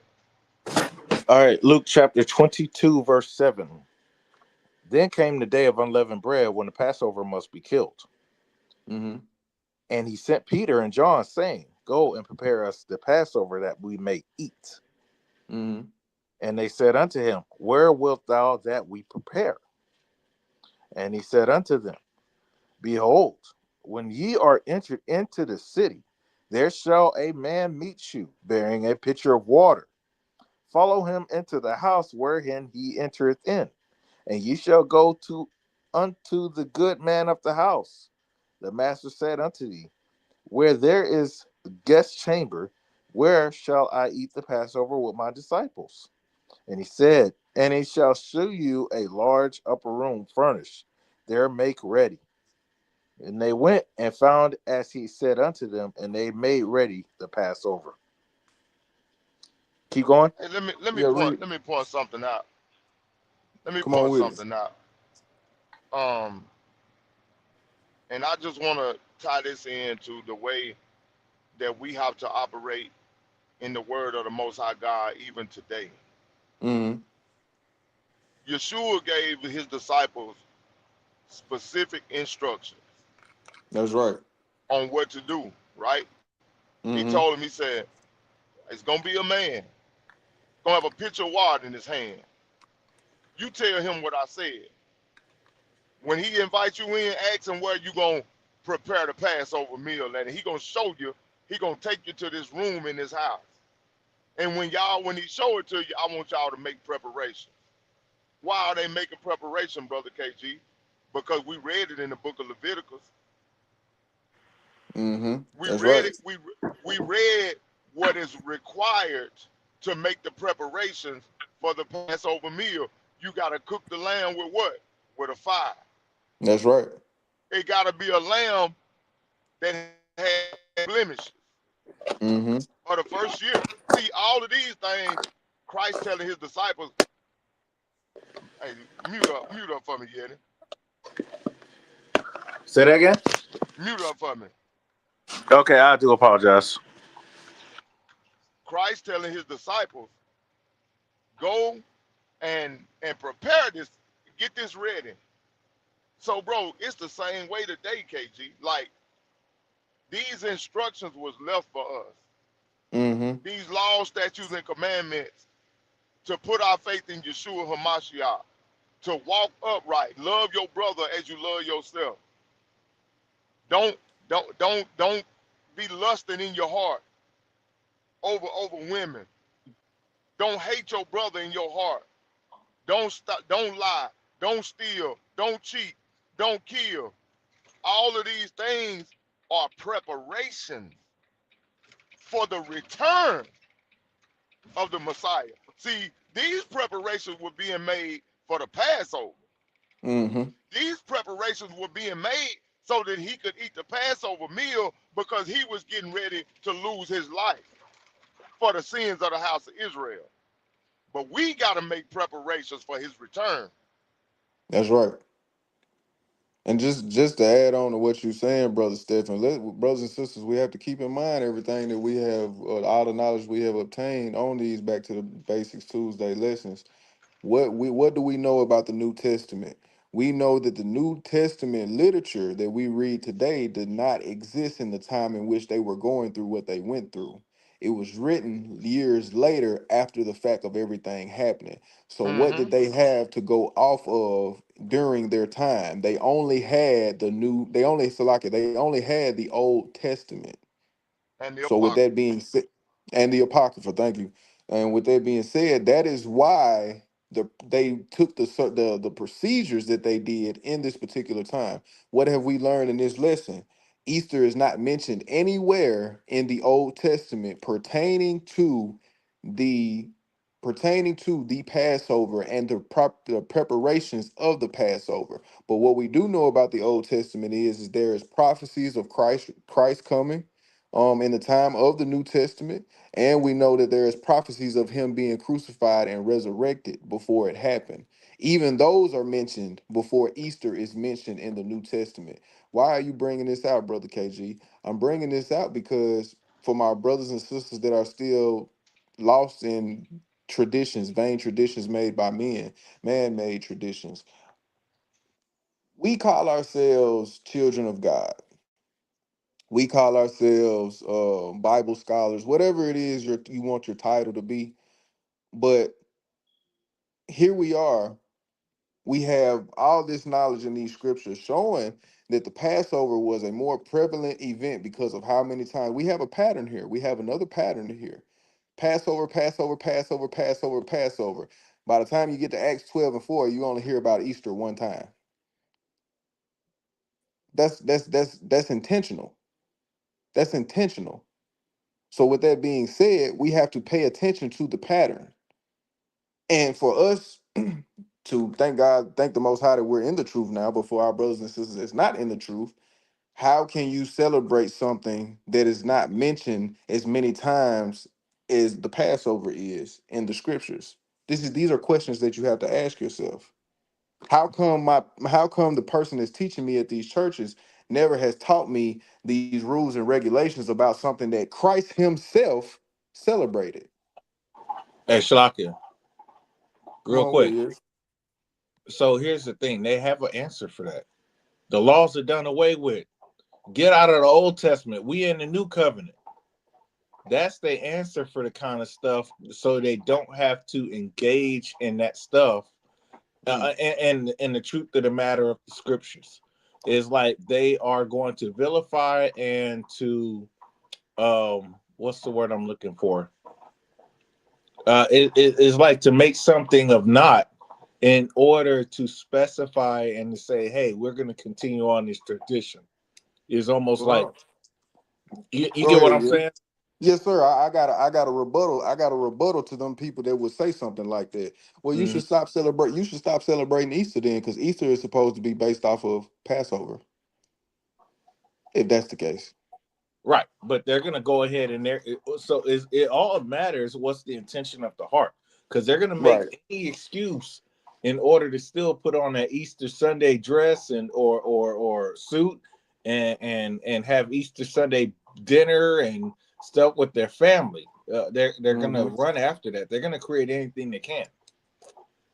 And put that Vaseline on that little kid face and that baby oil.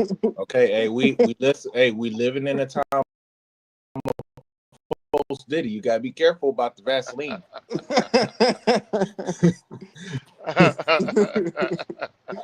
Oh man. Oh man. Hey, cause that's what we used to use. But we used to use Vaseline for everything. Hey, Okay, you didn't have no dry skin. I bet you that. I know that's right. All right, let's get now that we have proved that point, let's That walk it Acts down 20. even further. Yeah, let's get that Acts 20, and we getting ready to close, brothers and sisters. Just bear with me, cause now I've been going somewhere. Now I'm finna get to that climax of the we finna land the plane, brothers and sisters. Let's land the plane, brothers and sisters. Help me steer it. All right, go ahead, brother Steph. All right. Acts chapter 20 and verse 1. And after the uproar was ceased, Paul called unto him the disciples and embraced them and departed for to go to end to Macedonia. And when he had gone over those parts and had given them much exhortation, he came into Greece. Mm-hmm. Came into Greece. And there abode 3 months. And when the Jews laid wait for him, as he was about to sail into Syria, he purposed to return through Macedonia. And there accompanying him into Asia, Sapater of Berea, and of the Thessalonians, Aristarchus, and Uh-huh. Secundus, and Gaius of Derbe, and Timotheus, and of Asia, Tychicus, and Trophimus. These going before tarried for us at Tros, and we sailed away from Philippi after the days of unleavened bread, and came unto them to Troas in 5 days, where we abode 7 days.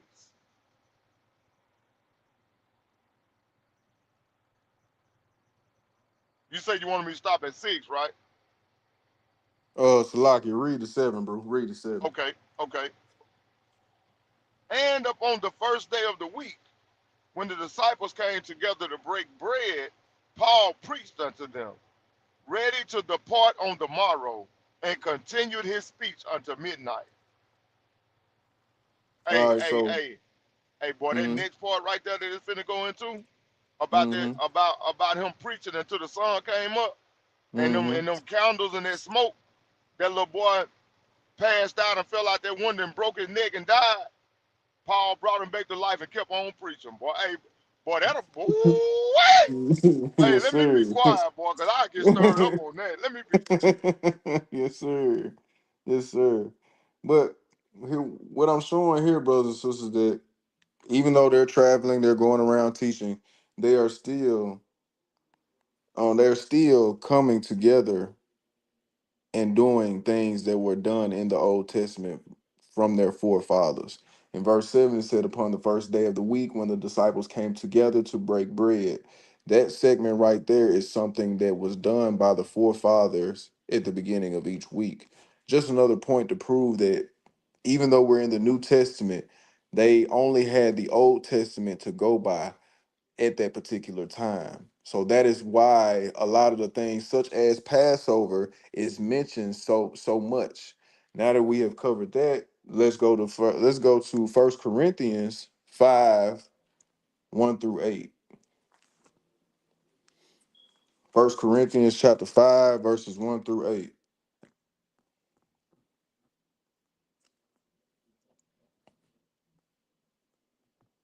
a matter of fact, brother Steph, I'm Hold on 1 second. okay.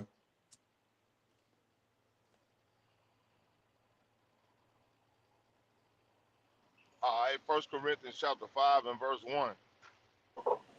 It is reported commonly that there is fornication among you, and such fornication as it is not so much as named among the Gentiles, that one should have his father's wife. And ye are puffed up, and have not rather mourned, that he that had done this deed might be taken away from among you. For I verily, as absent in the body, but present in spirit, have judged already, as though I were present, concerning him that had so done this deed. In the name of our Lord Jesus Christ, when ye are gathered together, and my spirit, with the power of our Lord Jesus Christ, to deliver such an one unto Satan for the destruction of the flesh, that the spirit might be saved in the day of the Lord Jesus Christ. Your glorying is not good. Know ye not that a little leaven leaveneth the whole lump? Purge Mm-hmm. out therefore the old leaven, Mm-hmm. that ye may be a new lump, as ye are unleavened. For even Christ our Passover is sacrificed for us.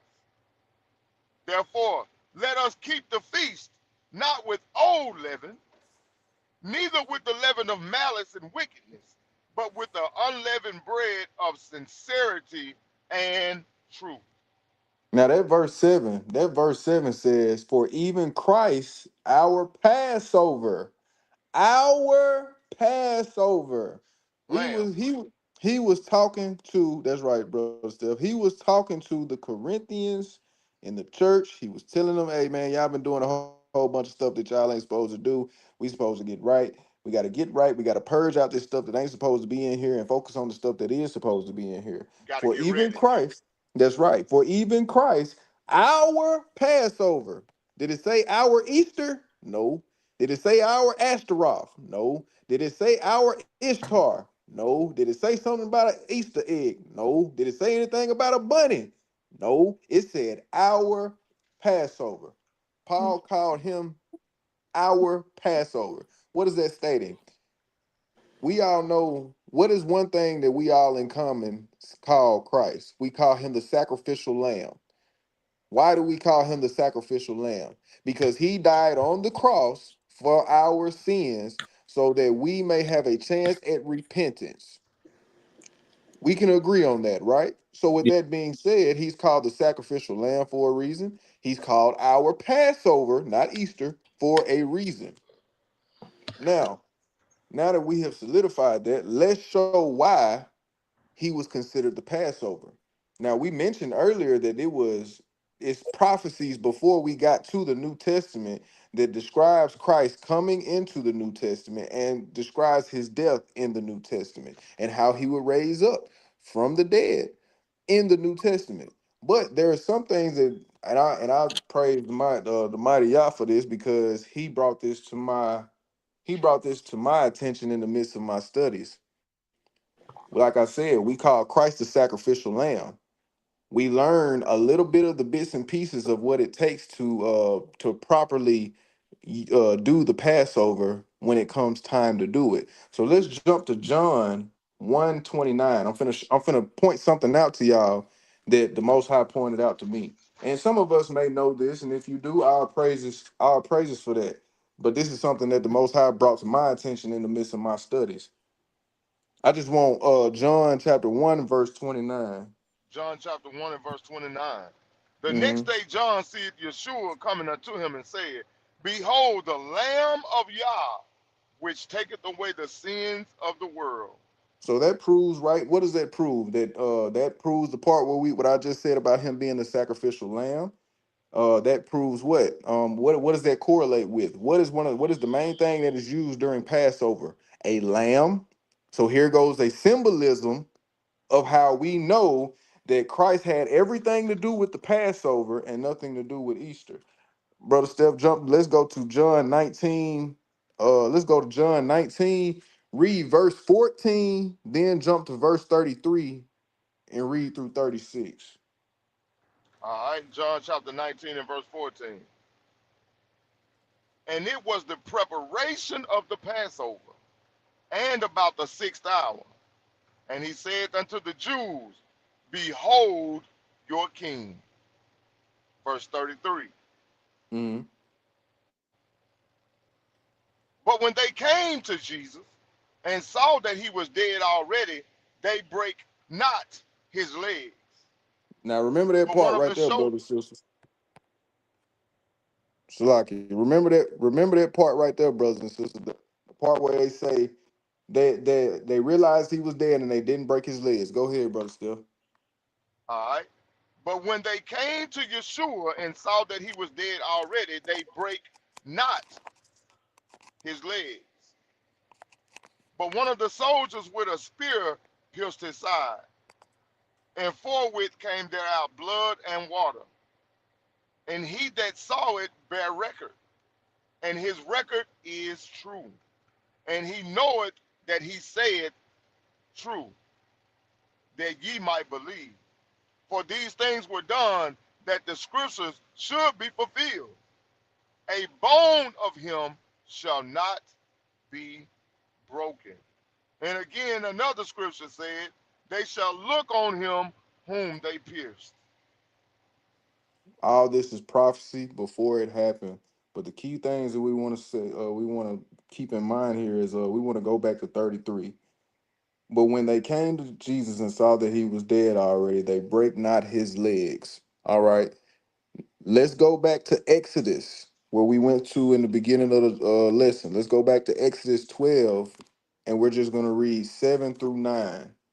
Exodus 12, 7 through 9. All right, hold on one second. Hey, Shalaki, real quick, KG, and it's a quick hit. Mm-hmm. Note, remember what we talked about that possession word? Mm-hmm. It said our Passover. So they Mm-hmm. understood this was for them. And that I just wanted to bring that quickly out to show the mindset of the people. I digress. All praise. Hey, brother Yeti, you still in front of your computer? Yeah, I'm in front. Um, I want you to look up the definition of pertinence. It's Okay. in if you need to know how to spell it, it's in Exodus 12 and verse 9 at the end of the verse. The definition of pertinence. And you can bring it out whenever you're ready, still.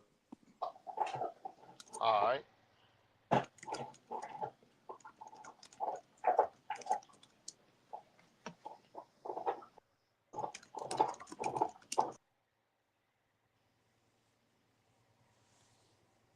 All right. Exodus chapter 12 and verse 1. And the Lord spake unto Moses and Aaron in the land of Egypt, saying, this month shall be unto you the beginning of months. It shall be the first month of the year to you.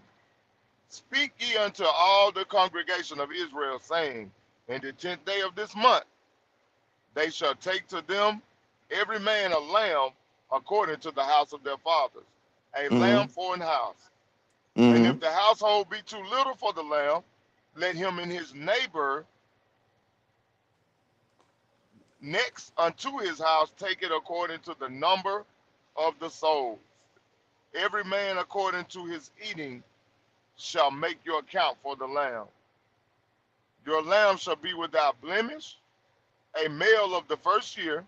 You shall take it out from the sheep or from the goats, and ye shall keep it up until the 14th day of the same month. And the whole assembly of the congregation of Israel shall kill it in the evening. Mm. And they shall take of the blood and strike it on the two sides posts and on the upper doorpost of the houses wherein they shall eat. And they shall eat the flesh in the night, roast with fire and unleavened bread, and with bitter herbs shall they eat. Eat not of it raw, nor sodden at all with water, but roast with fire his head with his legs, and with the pertinence thereof. Praise. So what we wanted out of here, brothers and sisters, is verse 9. It says, "Eat not of it raw, nor sodden at all with water." That means don't boil it, don't put it in any type of water, but roast with fire his head with his legs and with the pertinence thereof. Now, keep in mind, we see here in verse 9, it says the same thing about the legs. And in John 19 and 33, it says something about them not breaking his legs. And when they crucified people, they normally broke their legs before they took them down. But they didn't do it to Christ because they seen he was already dead. Brother Yeti, do you have a definition of pertinence for me? Yeah, I was looking at Blue Letter, but it doesn't have it. But the definition of pertinence is the character of being pertinent or to the point, strict relevancy, subtleness, relevant or apostolic utterance. Another one is having a clear, unambiguous relevance to what is being discussed or addressed. How did you spell it? Pertinent. Okay, do Purtenance. Just like in Exodus. Yeah, yeah, just like in Exodus. All right, give me just a second. I do apologize for Hey, my. why he pulling that Hebrew? Mm-hmm. I want to bring out a precept for you right here in Exodus 12 and 46. Mm-hmm. I'm gonna read 44 through 46. Bring it up. It said, "But every man's servant that is bought for money, when thou hast circumcised him, then shall he eat thereof. A foreigner and an hired servant shall not eat thereof. In one house shall it be eaten. Thou shalt not carry forth out of the flesh abroad of the house, neither shall ye break a bone thereof." That's right, bro. And that's gonna actually feed into the point that I want to bring out. I'm Soon ready as when you. bring it out, Yeti. It means entrails, internal organs or entrails of an animal. Uh, Mm-hmm. that's basically it. Does it Uh, say anything about the body being completely intact? um, Let me pull it up for you. Hold no, up. it Let me pull doesn't. it up. But Let me pull that it up I here for think you, brother. that go. Is that Stephen talking? Yeah, yeah. He It said was. he was finna see if he could find it. But Okay. basically, brothers and sisters, pertinence. The definition of pertinence is supposed to mean they might be changing up. You know, Hashatan do that sometimes. But the definition Hmm. of pertinence is basically to mean to keep something intact. Don't sever What it. verse was So, that? What verse was that in? That Ex- was yeah. Go ahead. Which Exodus one? 12 and verse 9. Verse 9. Okay. Let me look. Let me look it up. Hold on. All right. But yeah, pertinence in the scriptures in this particular scripture in verse 9, it means to keep the body intact. So when they were preparing for Passover and it was telling them how to not eat the sheep raw, nor sodden at all with water, but roast with fire his head with his legs and with the pertinence thereof. They was telling them to not cut the head off and not cut the legs off. Cook the body whole. Keep the body whole. That is basically what pertinence means, to have everything intact. So here we see that this was a part of the Passover tradition. Then, when we get into the New Testament, we have shown you that this has to pertain to the sacrificial lamb. This has to pertain to Christ being the Lamb of God. Then we get into John 19 and 33, and we seen that they didn't break his legs. The point that I'm trying to make here, brothers and sisters, is that this is all symbolic of the Passover. And if you wanted to go deeper into it, when they gave him the hyssop or vinegar, which would be considered bitter, this would also go into the bitter herbs aspect of it as well. A lot of the things that was going on during the crucifixion they had to pertain, they had Passover symbolism, they had Passover symbolism to it.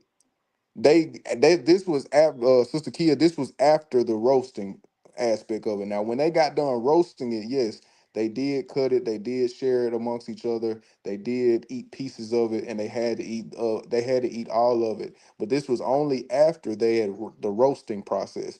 During the roasting process, they could not cut or sever it. It had to be cooked whole, to answer your question. Um, right there in that verse 9, where it says, "Eat not of it raw, nor sodden all of it at all with water, Mm, but roast with fire his head with his legs, and with the pertinence thereof, and ye shall let nothing of it remain until the morning." Now, when you look at that pertinence where it say roasted with the pertinence, mm, that's gonna be the precept or the definition I meant to say that Brother Yeti was bringing out. Because in the blue letter it says inward parts, inner parts, physical sense, a seat of thoughts and emotions, a faculty of thoughts and emotions in the midst from among of a number of internal entrails of sacrificial animals. And that's the definition that you would want to find out of that pertinence in that particular scripture in verse 9. That's going to be the correct definition. It's going to be 1C in the blue letter in the lineal. Entrails of sacrificial animals. So it got to be cooked with the innards in it, like what Brother KG said. yeah, Leave the it has. guts in it.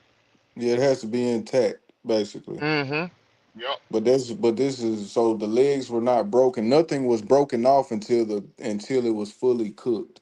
Once it was fully cooked, then they broke off of it and ate amongst each other.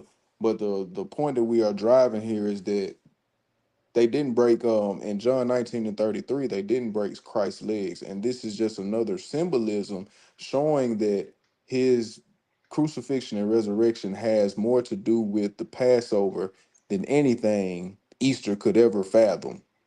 And the scriptures show us this because of the symbolism within the scriptures showing this. And I think that's what I wanted to bring out for tonight, brothers and sisters. I know Hashatan were working against us tonight, but we still got it. We still brought it out like we said we was gonna do. Brother Stephen, do you have anything that you wanted to bring out before we close? No, no, that's it, Hebrew, man. All praise to the Most High. Um, you did a great job with the lesson, Hebrew. Um, very informative lesson. I just thank the Most High for allowing us to get this lesson out tonight, man. And another thing, man, that I just want everybody to understand, we doing these lessons, it it doesn't cross our mind that the lesson is not gonna get done. Like, yeah, we all work, and is it always convenient? No, it's not. But are we gonna complain about it? No, we are not. We're gonna make the best out of what the Most High present us with each and every single solitary time. Mm-hmm. Um, and I just thank the Most High for that persistence, um, that he and that zeal that he has put up on each and every one of us brothers, man, to persevere through whatever Hashatan might try to throw at us.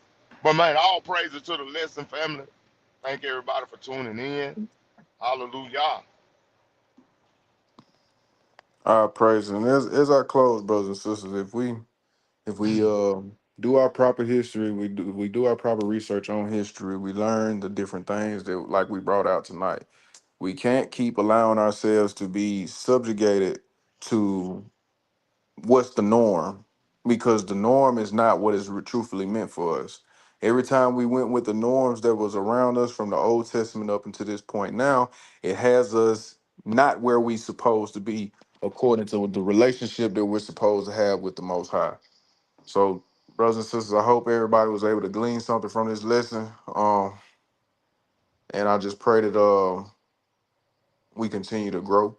We continue to do what pray for us, for brothers and sisters, so that we can continue to stay consistent like the Most High want us to. With our praises, I appreciate y'all, and let me see. Let's get these shout outs, I guess. Any announcements? Uh, Oh let me yeah, see. yeah, I got some. Um, Brother Eliyahu and Brother Getty will be teaching on this Shabbat. Um, I know those brothers gonna bring the unadulterated word of the Most High God out. Looking forward to that. Friday night at 7 p.m. Put your weight on it. Friday. We'll be on deck. Um, we got the feast day coming up, family. So everybody just be aware of that. Anything else I'm forgetting, Hebrew? Passover and Feast of Unleavened will be April 1st through the April 9th. All praises, Passover all and Feast praises. of Unleavened from twilight to sundown. Um, make your brothers and sisters. I hope you are able to make plans accordingly, and we actually have to get together and see what we're gonna do as well, brother Stephen. I know some of our brothers and sisters wanted to know what we were gonna do. Once again, Sister Kia, come back. We appreciate you for attending tonight. Bring somebody with you next time. Definitely appreciate you. I can't, brothers and sisters. They don't never let me see. They don't never let me see all the chat, but I know it was a lot of people in here tonight, and I just want to say shalom to y'all, shalom to everybody that was in the chat, shalom to all those that was in the bushes watching and lurking. Shalom to you as well. Bring somebody I with you know, next time. I know we had Sister Arlene Foster in the building. Shalom, sis. Shalom, shalom, Sister sis. Jim in the building. Sister Kaya in the building. Shalom, sis. Like the brother said, like Brother KG said, hey, come back. Sister Yasharala, y'all Israel in the building. Uh, Um, Eliyahu gonna get you for that. I know. I be scared to try to pronounce it. Hey, Hey, I hey, already be scared. you saw how he tried to stutter his way through it too. Sister Cindy was in the building. Hey, my sister know I love her, sis. She know I love her. Hey, I'm old country man. Uh, Sister Cindy was in the building. MC to the X Project was in the building. Um, Let me Shalom, see who else we got. Mother Mary was in the building. Shalom, mama. Mother shalom, shalom. Mary. Um, who else we have? Wait a minute. Yisriala.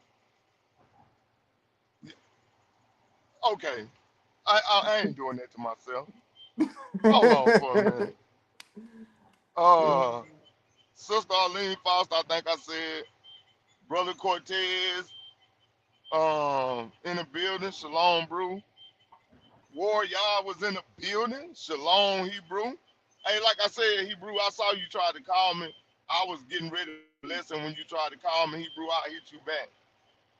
I apologize about that. And that's all I can see right there. That's all I see. Yeah, same for Sister me. Jim laughing at me. Sister Arlene laughing at me. Sister Kaya laughing at me. That's all right, y'all. I can't help it. I'm sorry. My sister know. My sister understand. She understand. But with that being said, Hebrew, that's all I got, man. If y'all ain't got nothing, Hebrew, Well, we're gonna you get know up I out got of to here. You know I got to hit the slogan before you hit the end button, and this I'm has finna been beat you. another I'm finna beat you. exciting. It's another exciting episode of Back to the Basics Tuesdays. All right, you can hit it now. Hit it, brother. Hit it. That's what I get for trying to beat you. Look at that. I hit the wrong button. Yeah. Oh, Israel. The call never died. From the south, the lost sheep rise.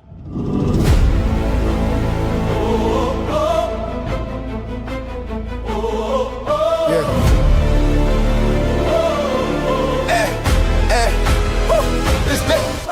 From Mississippi soil where the history haven't changed in the land, but the promise still steady. Names got taken, truth got buried, but the word still breathing, never went missing. Lost sheep scattered, still hear the tone. Shepherd calling, saying bring them home. Not a rumor, not a myth.